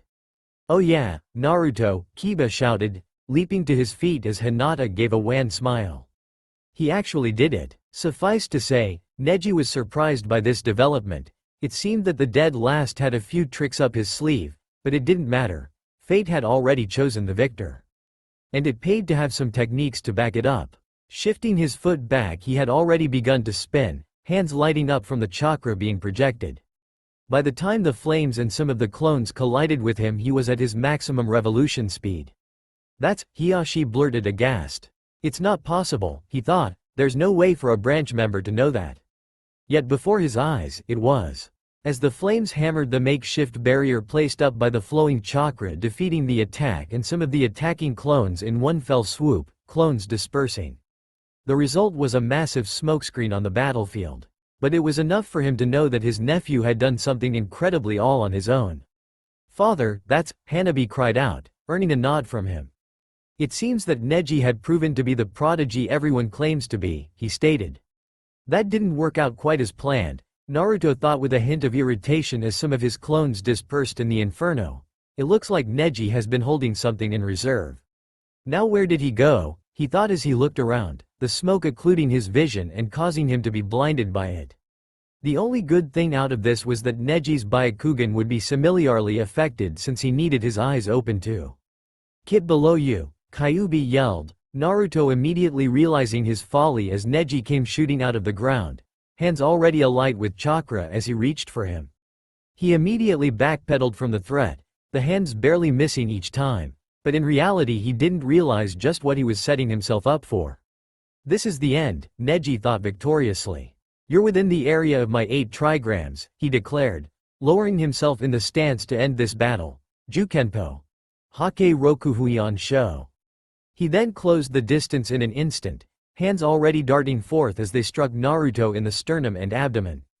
8 tetragrams, 2 palms. He then unleashed the rest of the barrage as Naruto staggered backwards drunkenly. 4 palms, 8 palms, 16 palms, 32 palms, 64 palms, and that was it as Naruto flew back, the rest of his clones dispersing as he landed on his back away from him as he finished the attack, retreating back into his stance. It's over. He watched as the proctor began to walk over to them, acceptance of the end evident upon his face. All that needed to be done was for him to call it. Such was the will of fate. Hisashi, it should have been you who succeeded the Hyuga family, Hiashi thought as he watched the spectacle. Your son's truly a terrifying talent to master his Kekai Genkai to such a level without the assistance of the main branch. And yet, there was something that niggled at the back of his mind as he watched as the Uzumaki boy rolled over onto his stomach. He had rolled over onto his stomach a bit too easily for an attack like the Hake Rokuhuion Sho. It was then as he looked even closer he saw a brief flicker as the chakra pathways seemed to indicate as if they were still open, but when he looked closer they seemed to be closed. Something's wrong here. The Byakugan shouldn't be having problems detecting chakra pathway statuses. Naruto, no, Hinata thought as she started coughing violently, the stress of the moment causing her body to act up. Kiba came over to her asking her if she was okay, but she wasn't really paying attention, only looking down on Naruto as he laid there pitifully. Another victim of her cousin. He just couldn't have lost. He had been so sure of himself when he told her he would win. Get up, Naruto, she whispered hoarsely through a cough, even as she brought her hand up to try and stifle it further, breathing becoming more difficult. What have I told you time and again not to do, Naruto? Shut up, furball, he thought back angry with himself, I'd like to see you come out here and put up this act. It's not that good of an act if you get your ass kicked, fleshbag. But my ass wasn't kicked. So that throws your entire argument out of the window, you flea-bitten overgrown plushie. Why don't you come down here and say that to my face, human? Fine, I'll come down there and kick your ass as soon as we beat this drama queen. An awkward silence descended upon the two for what seemed like an eternity before both started laughing, Kyuubi's deep bass being complemented by Naruto's tenor, a symphony created by the two. It was then interrupted by the sound of Neji's voice as it invaded their moment. I press the 64 chakra points all over your body. You can't even stand. And I thought the Uchiha was arrogant, I think the Hyuga needs an education. What do you think, Naruto? The giant mountain of chakra in his mind space asked with a wide grin. Yeah, he agreed, it's time. You finally understand where you belong, Neji continued, wondering what was taking the proctor so long to call it, but it didn't matter, Uzumaki was done for, kneeling down before power that can't be changed and knowing your powerlessness. Your dreams will come true if you just work hard? That's just an illusion. Is that it? The downed genin asked, is that all you have to say? What? Naruto then proceeded to come to his feet, slowly dusting himself off as he stood up.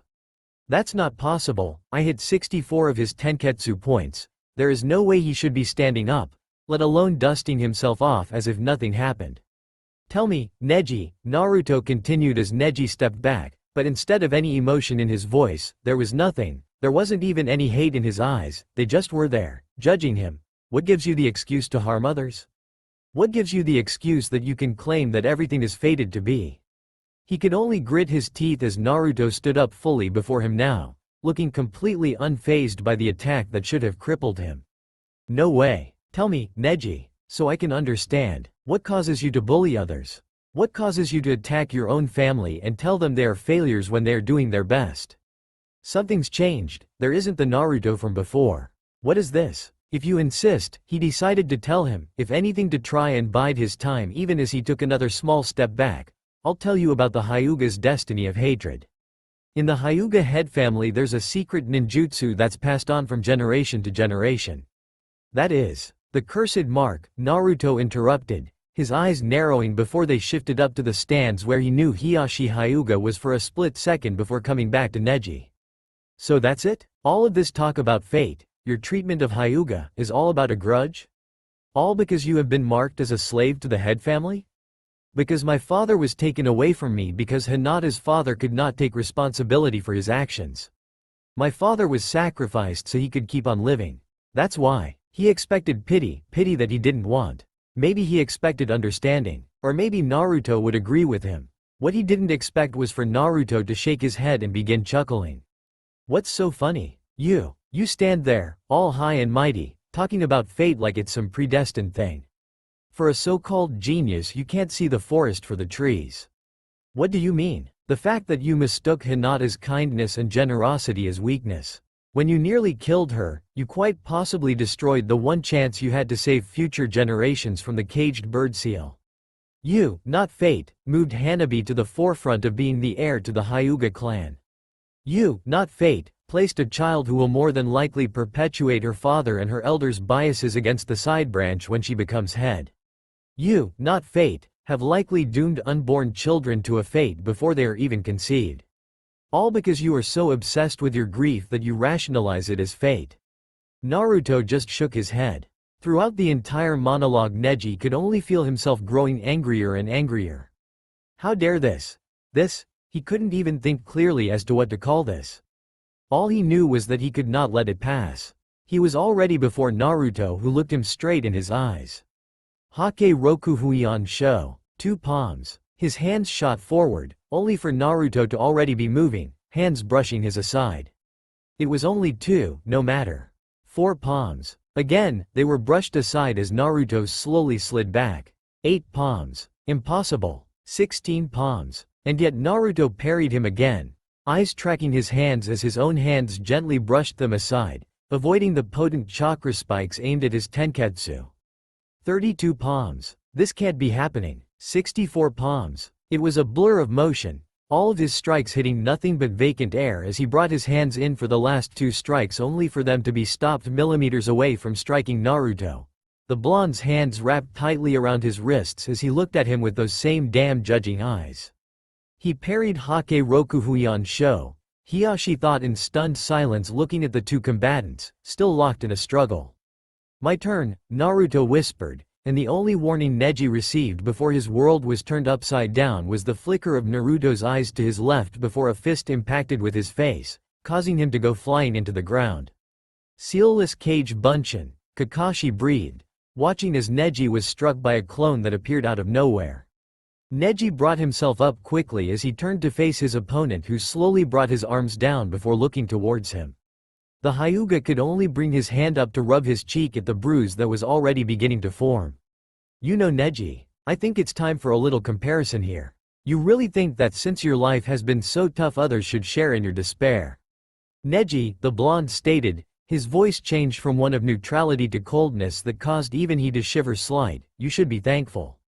You actually had the luxury of having a family, a roof over your head, a place you can train, and people to look out for you. Me? Everyone knows the story, the little orphan that believes he can be Hokage.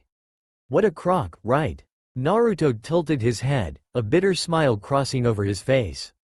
Well, as they say, appearances can be deceiving, so let me tell you a little story, starting with a certain day, October 10th, to be precise, 13 years ago. I think everyone knows this little story. The Kyuubi no Kitsune descended upon Konoha intent on destroying it. It would have more than likely succeeded if it wasn't for the honorable actions of the Yondaime Hokage in his valiant sacrifice in destroying the Kyuubi and saving all of Konoha from the beast, and everyone in Konoha lived happily ever after. Well, at least, that's how the story is told to the children. The orange jumpsuit disappeared before his very eyes, replaced by blue shinobi pants and shirt, as he watched Naruto gain several inches in height as he became just a bit taller than he was. His blonde hair grew longer until it fell down in bangs framing his face.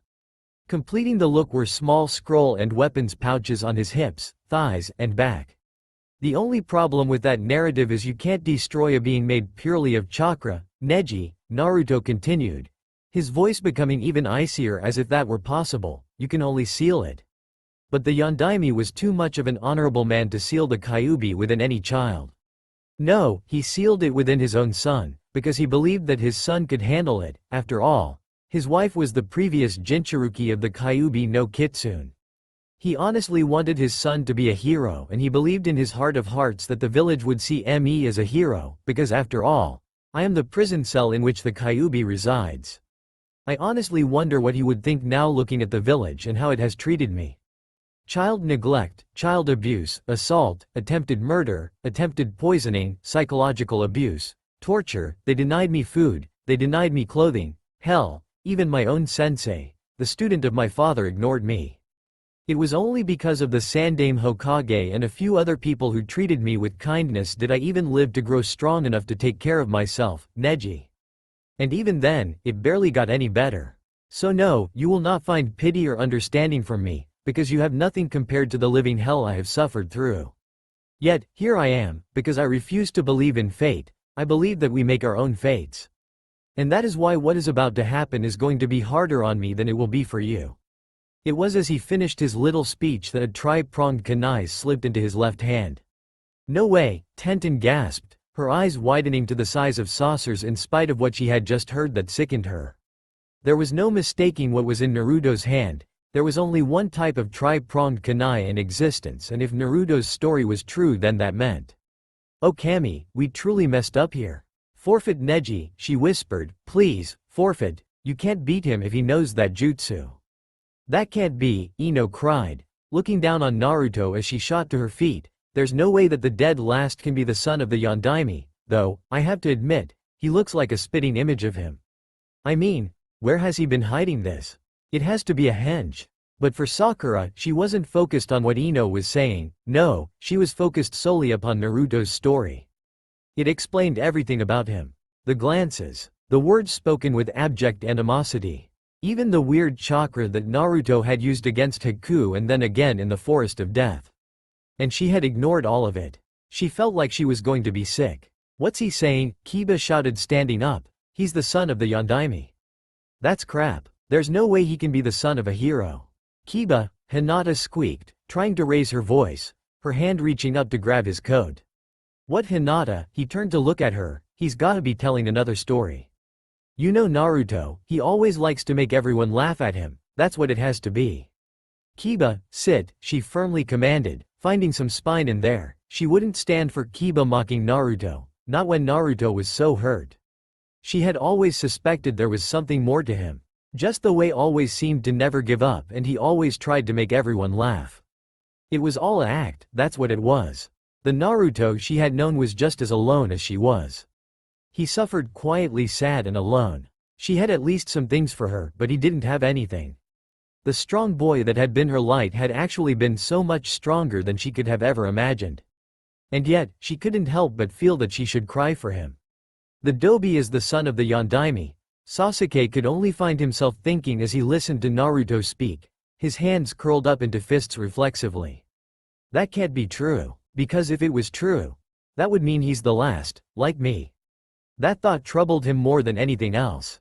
"So, let me get this straight," Kurenai stated angrily, her hands clenching and unclenching as if she were imagining Kakashi's neck as a stress ball, which wasn't far from the truth.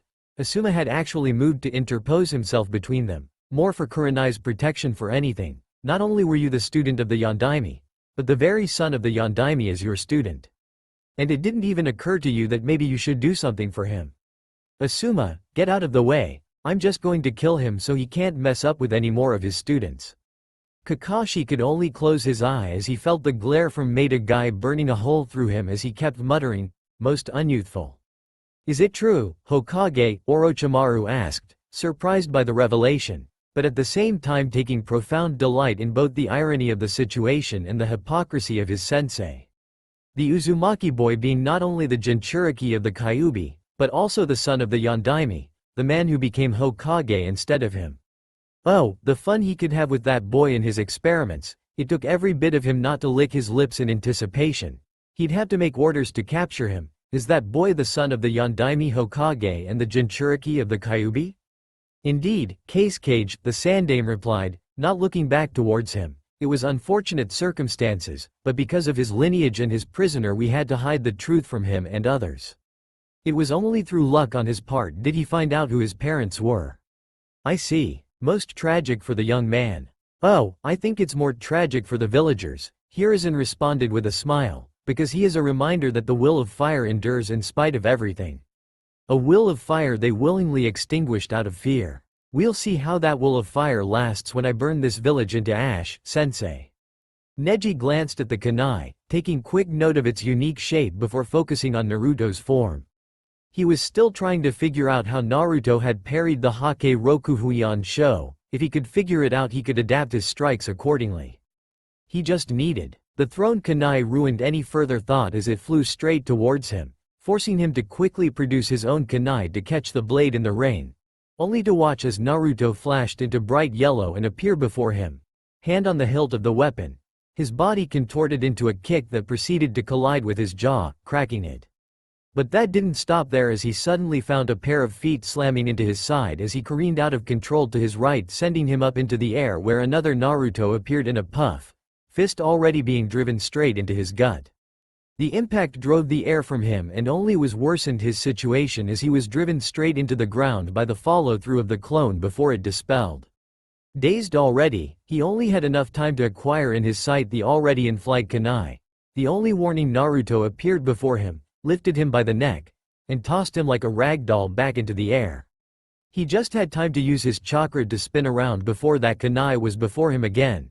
Naruto quick to follow as the blonde's right hand grabbed him by the face, and he felt another clone appear behind him. He then heard a whispered, "I'm sorry," like the wind had carried it before he was flipped over so his head was angled for the ground, as the clone behind him wrapped its arms around him, and proceeded to drive him headfirst into the ground in a move that reminded him oddly, before he impacted the ground, of Lee's Omit Renge. The aftermath. Naruto landed back down on the ground with barely an expression as he kept his eyes on the downed Hyuga. Part of him was displeased with using his techniques against a fellow nin of Konoha, yet at the same time he could only feel satisfied with his accomplishment. Not only had he won, but he had turned it into a statement win using the bare minimum of techniques to do so. That left him plenty more in reserve to use for future engagements that his opponents will be unaware of. But the largest statement of course was the elephant in the arena. The one jutsu attributed to the savior of Konoha, a man who many of the current generation looked up to for inspiration. Proctor, he started calmly, casting one last look at Neji before turning away. Neji won't be able to continue this fight. I suggest you call it. He didn't need to take look back to know that Genma had already gone to check the unconscious Neji and then called the battle in his favor. By then he was to the hall entrance and was entering on his way to the competitor's box.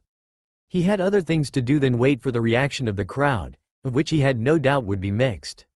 Besides, he had several cage bunshin in the crowd to observe it. No use bearing the brunt of it. The entire arena was stunned into silence. That was the only way to describe the setting. The reveal of Naruto's lineage, his accusations against the village, and the decimation of Neji. No, to label it as a defeat would be too generous. It was a stomping. The moment Naruto had become serious, the entire battle had changed into a one-sided affair. The prodigy, one of the favored to win the Chunin exams, had been decimated by the dead last. Everyone knew that Uzumaki had been considered one of the worst students to graduate from the academy in ages thanks to several well-placed leaks. Everyone believed that the boy would stand no chance against someone of the prestigious Hyuga clan. Yet, before their eyes, the result was completely different. No one wanted to breath, it could only be a dream, they were all in a massive dream, or maybe even a nightmare. Yet, it was reality. Cold, harsh, reality, just like the words that had been uttered by the village pariah of what all that had happened to him and his believed truth. And then reality crashed down, and the held breath was exhaled, as several people started cheering all at once.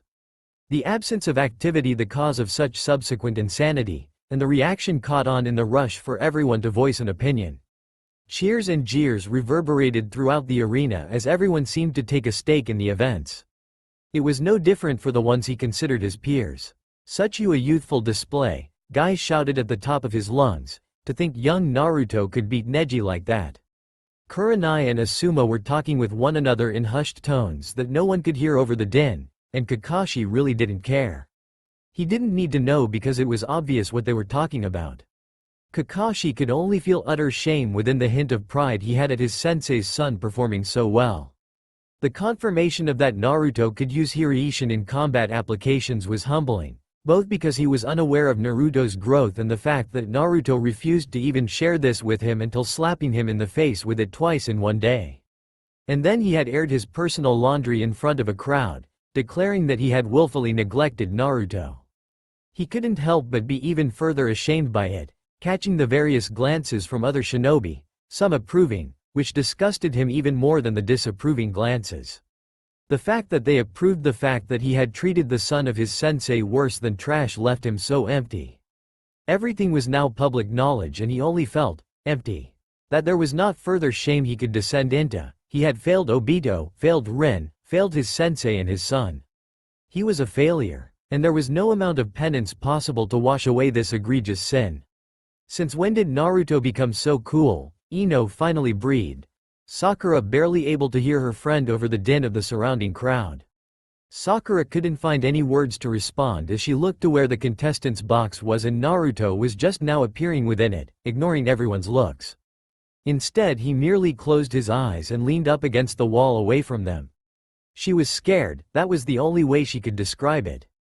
This wasn't the Naruto she knew, this wasn't the boy that had constantly tried to ask her out, the one that always seemed happy no matter what. This Naruto was cold, harsh, unforgiving. This wasn't that baka at all. Those eyes, she hated those eyes. They weren't without emotion, they had that same hurt in them, the same loneliness she saw in Naruto when he thought no one was looking. But there was something more, they were eyes of barely restrained fury, at what she had no doubt. He was angry at the world. He was angry at everyone. He was angry at her. And she was absolutely terrified of what Naruto was capable of now. If he could handle Neji that easily, she would be nothing in the path of his wrath if he ever felt like getting even with anyone. She needed to talk to him. That was what she needed to do. She needed to say she was sorry. For everything. He won, Kiba cried, take that prodigies everywhere, he yelled, Akamaru barking with him. It was a strike against the pantheon of the so-called elites that seemed to be handed out at random in the academy, and yet, Naruto, with this new look had destroyed Neji like he was nothing. He could only feel better now that Naruto had won. If Naruto could beat Neji there was no chance he could have beaten the dead last. Hinata could only revel in Kiba's excitement, living vicariously through him. She was too proper to do anything like this in a crowd. Still, Naruto had done it as Kiba had said, he had not only beat Neji, but had done so without grievously harming him. Naruto had kept his promise to her. And yet at the same time, she could not help but feel a certain sadness to the entire event. Naruto's expressions, his tone, even as he walked away, in spite of defeating Neji so handily, it just spoke of his uncaring attitude to everyone anymore.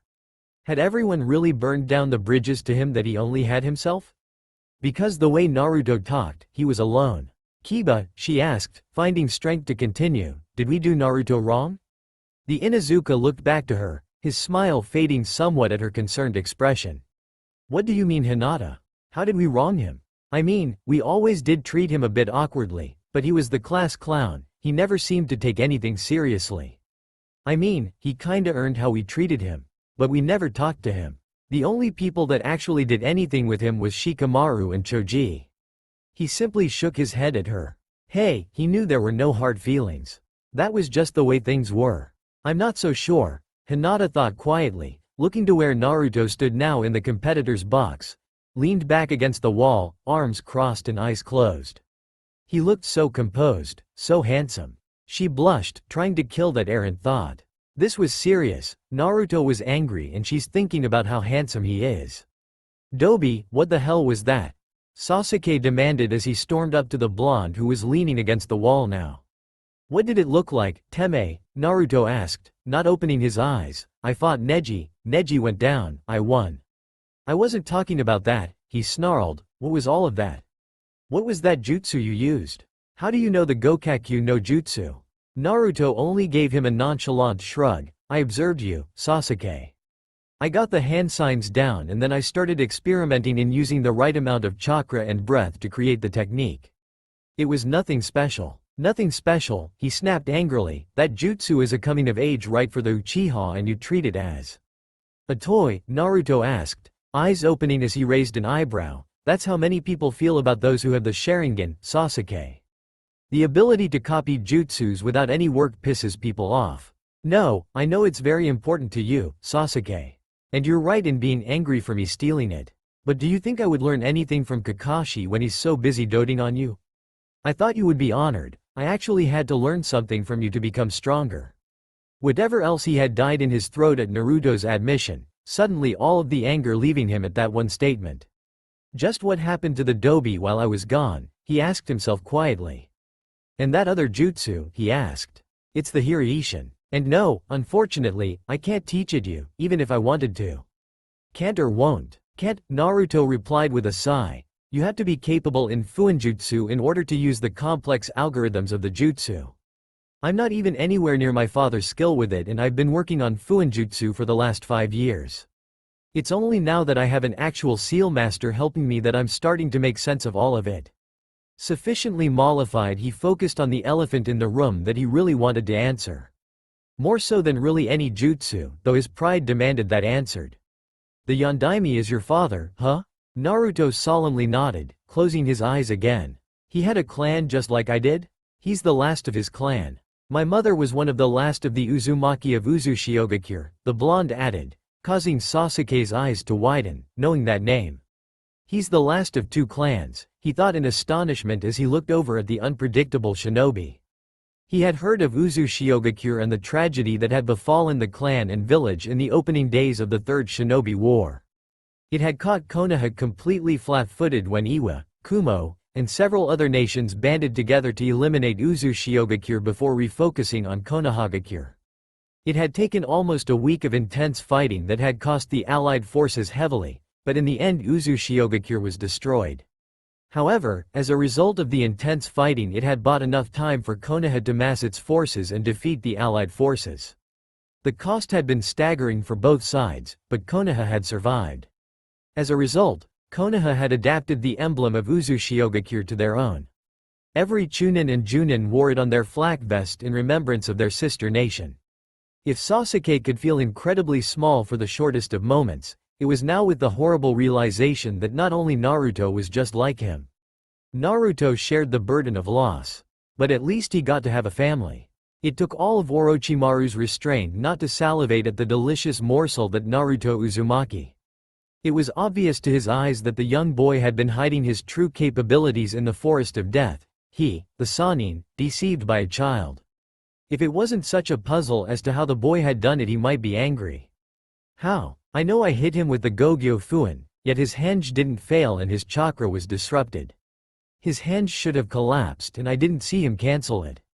He had to use a Gogyo Kaien, but the only way was if he had counteracted the disruption with a chakra source which the Kyuubi couldn't provide unless.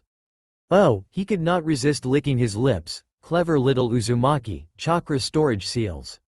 You must have set some type of trigger to where it would normalize your chakra long enough until you could restore it. And now he had Hiraishin, the iconic jutsu of the fourth. He had to have that jutsu with that technique in the Sharingan. He shivered at what he could sew with such a delightful combination. He was so focused on the implications he almost missed the boar-masked Anbu that appeared beside his sensei and was leaning over to whisper in his ear. Hokage-sama, causing Hiruzen to look up to the boar-masked Anbu that had appeared beside him, before leaning into his ear and whispering, "The council has been called for an emergency session." His expression didn't change, but internally he swore. In the middle of the Chunin exams someone had the nerve to call for a council session. Who called it? He demanded in a harsh whisper, already having a feeling he knew. Councilors Homura and Kaharu? His eyes slid shut in annoyance. Danzo. The better question was why now? What was causing what was usually an unflappable and deliberate series of moves to a goal to be discarded? His eyes slid to the case cage, who seemed to be watching him out of the corner of his eye. Unless he's aware of something I'm not. Unless Orochimaru is going to attack very soon. Very well. Hokage-sama? Alert the clan heads and the other members if they have not. Looks like they want to force the issue to a head sooner than I thought.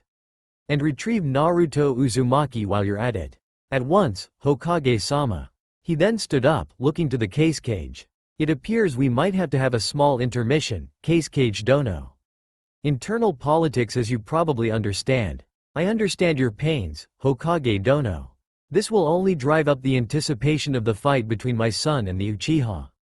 No doubt it will, he thought as he walked towards the edge to make an announcement. Troublesome, Shikamaru thought as he watched Naruto and the Sasuke relax against the wall. He hadn't been able to catch what Sasuke was saying, but judging by Naruto's reaction, it was the usual fare of the Uchiha demanding what wasn't his to begin with. No real surprise there. No, the surprise wasn't just the fact that Naruto was suddenly a powerhouse. Nor was it the fact that Naruto claimed that he was the Yondaime's, the resemblance was beyond uncanny. It wasn't even the fact that Naruto was a Jinchuriki. No, for Shikamaru, it was the mind that Naruto Uzumaki had that interested him. It took a certain amount of intelligence and strategy to hide one's skill, that was standard shinobi fare. But if his theory was right, this was a several-year-long project, requiring finely honed strategy, hundreds of contingencies, predictive assessments, and finely measured actions, among other things. If he was right, and he usually was, Naruto may be just as intelligent as he was. Exceptionally troublesome, he thought, looking back to his competitor, Sabaku no Tamari.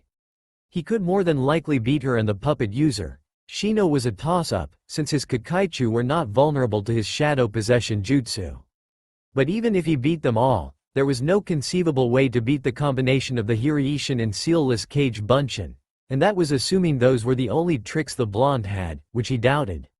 After all, the Yondaime was a wind affinity and all Naruto had shown was a fire jutsu, an exceptionally odd choice since if his mother was an Uzumaki, his affinities should be wind and water at best, which meant that Naruto had diversified his jutsus, exceptionally rare in genins. Top that off with cage bunshin that can use jutsu, it was likely he was equipped to use combination jutsus. He groaned internally, hating his conclusion. Naruto was at least mid-Chunin, more than likely higher. There wasn't any way he could win, could he? All I wanted to do was lay around and watch the clouds, he thought with a heavy sigh. As that errant thought flitted through his head, he watched as Naruto's eyes snapped open into a glare. Shino, would you kindly keep your bugs to yourself? Shino adjusted his glasses in response to the abrupt demand from Naruto. Okay, he responded, finding it more logical to admit being caught in the act than to hide the fact by withdrawing his Kakaichu without saying anything. Oddly enough, he felt compelled by Naruto's tone than singularly by logic. Naruto had become a paradox of two personas. He had always has this unfounded suspicion that there was much more to Uzumaki than it seemed. All through the academy he had found times in which Naruto wasn't Naruto. A momentary flash of uncharacteristic emotion here or there, an unexplained flash of insight. Even the one incident in which he struck and knocked down Sasuke in a decidedly professional fashion all added to his suspicion that Naruto was deliberately holding back for an unknown reason. Now his suspicions were confirmed, and as he looked at the new template that was what he was labeling the true Naruto, he found that the scant information he had on this Naruto more than just the unpredictable shinobi he had always been. It made him unfathomably dangerous. It was certainly different for him, having Sasuke beside him like this. He had always wondered the stability of the Uchiha with his constant fixation with killing his brother. But then again, while he did not have an analogous situation, he understood the sentiment. It was why, out of all of his graduating class, Sasuke was the one who he identified with the most. He was like a brother he would never have. Sasuke. HN? About Gaara, I know. I will take your word of advice and deal with him accordingly. He could only blink, for once, completely surprised by the development to his former teammate. He had expected Sasuke to drag his feet and brush off his comments with a quick mention of his status as Dobi. He could only smile slightly as he turned his head to look at the Uchiha. And what brought this on? The Uchiha smirked, that all too annoying Sasuke smirk. I figured you'd be out to prove who was the better of the two of us. If that was so, you'd be trying your best to make sure I win. Was Sasuke? Wow, definitely unexpected. I'll be expecting you in the next round. You still don't have a chance against me, Teme. This earned a scoff from the Uchiha. You've always been a one-trick ninja, Dobi. You have nothing I haven't seen before. They glared at each other for the longest time before he broke into a wide grin. Sasuke's corresponding widened smirk signifying he found some amusement in their exchange.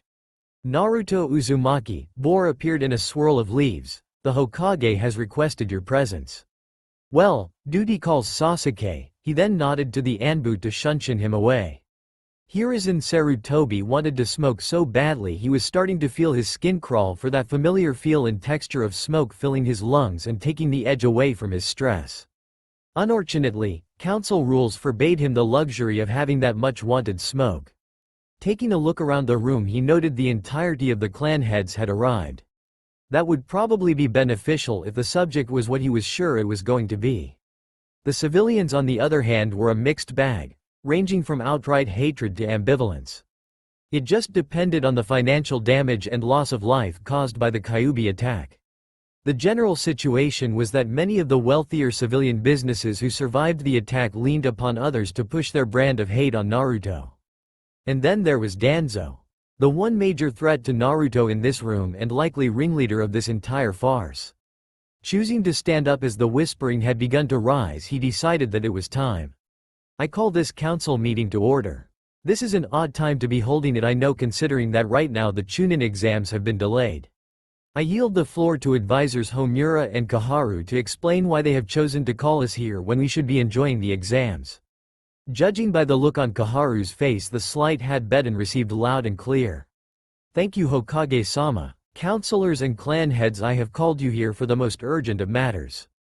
As you are all probably aware, shortly ago a genin during the Chunin exams violated several laws enacted by the Sandaime Hokage. Furthermore, this same genin has placed village security at risk by outing his unique status in front of foreign nations, in addition to slandering the honorable departed Yondaime-sama by claiming he is kin, an impossibility. We have called this council because of the treasonous conduct being exhibited by this genin and ask that we rule upon this forthwith. A murmur broke loose within the council as almost everyone knew who the advisors were referring to, faced with the possibility that this was going to get out of control quickly if a lid was not put on it. Clan heads and counselors, he called out, what advisors Homura and Kaharu say are correct to an extent, but we should not be judging this genin without him here to defend himself. That is why I have summoned him here to answer your questions. The doors then opened to reveal Naruto and Jiraiya as they walked in before the council. The murmur turning into a dull roar. I give the floor to Genin Uzumaki to defend himself. Everyone who knew Hiyashi Hyuga knew that the clan had the most impressive of poker faces. Hardly ever did he express himself in public outside of a twitch of the eye or mouth in response to others. No one could safely say they had ever seen him be that expressive in their lifetimes, even in the few battles they had seen him. He was cold as ice. Yet, as he watched the Uzumaki boy walk into the room, if one looked closely enough, they would have seen his eyes narrow. Externally, Hiyashi was the same as always. Internally, he was a storm of thoughts and emotions. The boy who was a spitting image of his father was the sole source of it. There was no denying the fact that Naruto Uzumaki was the son of the Yondaime and Kushina Uzumaki, and he had been damnably stupid not to recognize it because of his pride. That and a healthy dose of henge and genjutsu. How he had been able to do it escaped him, but the fact that Naruto had been able to hoodwink even his eyes was enough to tell him that Naruto was a danger. The question was to what level and what kind of danger was he? He had already proven that he can use his father's signature jutsu. Though the added flourish of yellow was questionable, he had somehow parried the Hake Rokuhuyan Sho, something that should be an impossibility for someone of genin caliber. Evade maybe, but not physically parried like it was. Then there was the fact that he had completely destroyed Neji, a prodigy and probably one of the most capable of the Hyuga in terms of overall skill judging by his performance, only added to the threat profile of the boy. There was also no doubt in his mind that the Uzumaki was holding back. But he had also shown himself to be brash. Airing all of his grievances in a public setting was irresponsible. At least, that had been his first opinion of it, but upon second look it was the perfect political ploy. By Naruto declaring all of the offenses they have inflicted upon him, he could then turn around and point out that even in spite of it he was a capable shinobi and a loyal nin. It was clever and subtle at the same time. Not many would see the ploy, instead be focused on his righteous anger and the fact that he dared to call them out for it. Still, there was a long way for the boy to go. This council meeting could destroy him before he even had a chance to establish himself. So the question became, what should he, as the head of the Hyuga clan, do, if anything, for the Uzumaki? Probably the most logical route would be to wait and see how Naruto does here. But after that, he would probably have to start making amends with the boy. Since he was aware of his parentage, then there was a likely probability that he could more than likely be aware of the fact that as the head of two clans he had 2 seats in the council if he played his cards right, which made him a massive power block that rivaled the Hyugas, and that was while it was in its nascence. If the boy could wield it, then it would be pragmatic to approach the Uzumaki in a way to play him to at least be neutral in regards to Hyuga interests. The only problem was the look the Yondaimi's son had given to him when Neji had aired the existence of the Hyuga Soke no Juinjutsu. The look of utter fury had taken him aback. But then again, there was the possibility that Uzumaki knew the origins of the seal. If that was so, then that could be a problem. It may reach the point to where he might have to use Hinata as a political pawn to subdue the ire of the boy. If Uzumaki felt like it, he could demand that the seal be removed because it was originally an Uzumaki seal designed for prisoners guilty of capital crimes before the Hyuga elders had taken and bastardized it into its current iteration. The claim to right could destroy the balance of power within the Hyuga clan and cause an internal civil war. Hinata might be his only way to calm the storm, though, if it was true, it might actually worsen the condition considering Hinata's own opinions on the family business. Only time could tell, but for now, he would have to wait and see what this Uzumaki could do before he made a decision. Things were definitely moving a lot faster than he expected. There was no doubt in his mind that he would have been called to the floor of the council, but not until after the exams. Which meant someone was panicking, but why? There was something he wasn't seeing and that made him anxious. To not see what needed to be seen had claimed many a life over the time since man walked the elemental nations. It was only worse for shinobi. To see underneath the underneath was a life-saving skill that needed to be honed as fast as possible. So the question now was first, who had called the council, and second, what was the reason that the person did so? Was it for simple reasons or was it for something more complex? He would have to play this very close to the vest, though. If Jiraiya was here, it was likely he was here to prove his paternity. Naruto Uzumaki, the Sandaime, began as he came to a stop in the center of the room. You have been summoned to answer accusations leveled against you, including violating laws set down by myself in lieu of the attack of the Kyuubi no Kitsune, leaking of your status as a Jinchuriki of the aforementioned Kyuubi, and slander against the Yondaime Hokage. I believe I have the right to face my accusers. There was a quick shift of the eyes to Danzo by Homura which caused Naruto to frown internally. So it was Shimura. That doesn't bode exactly well if he is running this from the hip. As much as he thought disparagingly, he actually respected the cripple in his own way. The man was the example by which all shinobi should live by, always protecting Konoha from the shadows. The problem was the man's intent. Shimura was not so much loyal to Konoha as much as he was himself. The man didn't understand that there was much more to the Hokage position than simply fear. Still, the man deserved the proper respect. He had done quite a lot in the shadows, even if it was inhuman what he did to his followers. "Genin Uzumaki, are you aware?" began Homura as he stood up with Kaharu and approached him, reaching the prescribed distance for etiquette. "My apologies, honorable elder, but may I ask as to why the civilian counselors are here?" When in doubt, go on the offensive, he thought as Homura's beginning spluttered to a stop, obviously taken aback by his audacity. "We are here, brat, because we are part of the council that will decide your fate." "How so?" he asked with furrowed eyebrows, following the wisdom of his father that all politics were theater. The matters of a shinobi's conduct are solely under the purview of the Shinobi Council, consisting of the clan heads and Hokage, as stipulated by the Nidaime's decision to institute a civilian council to assist in the operation of Konoha during wartime circumstances. While I, as well as all other nin of Konoha, can appreciate the contributions the civilian sector has made over the years, Councillor Tanaka-san, it has no jurisdiction or purpose in these proceedings. He then looked to the Hiruzen. That's all for now. If you enjoy, then please like, share and do comments.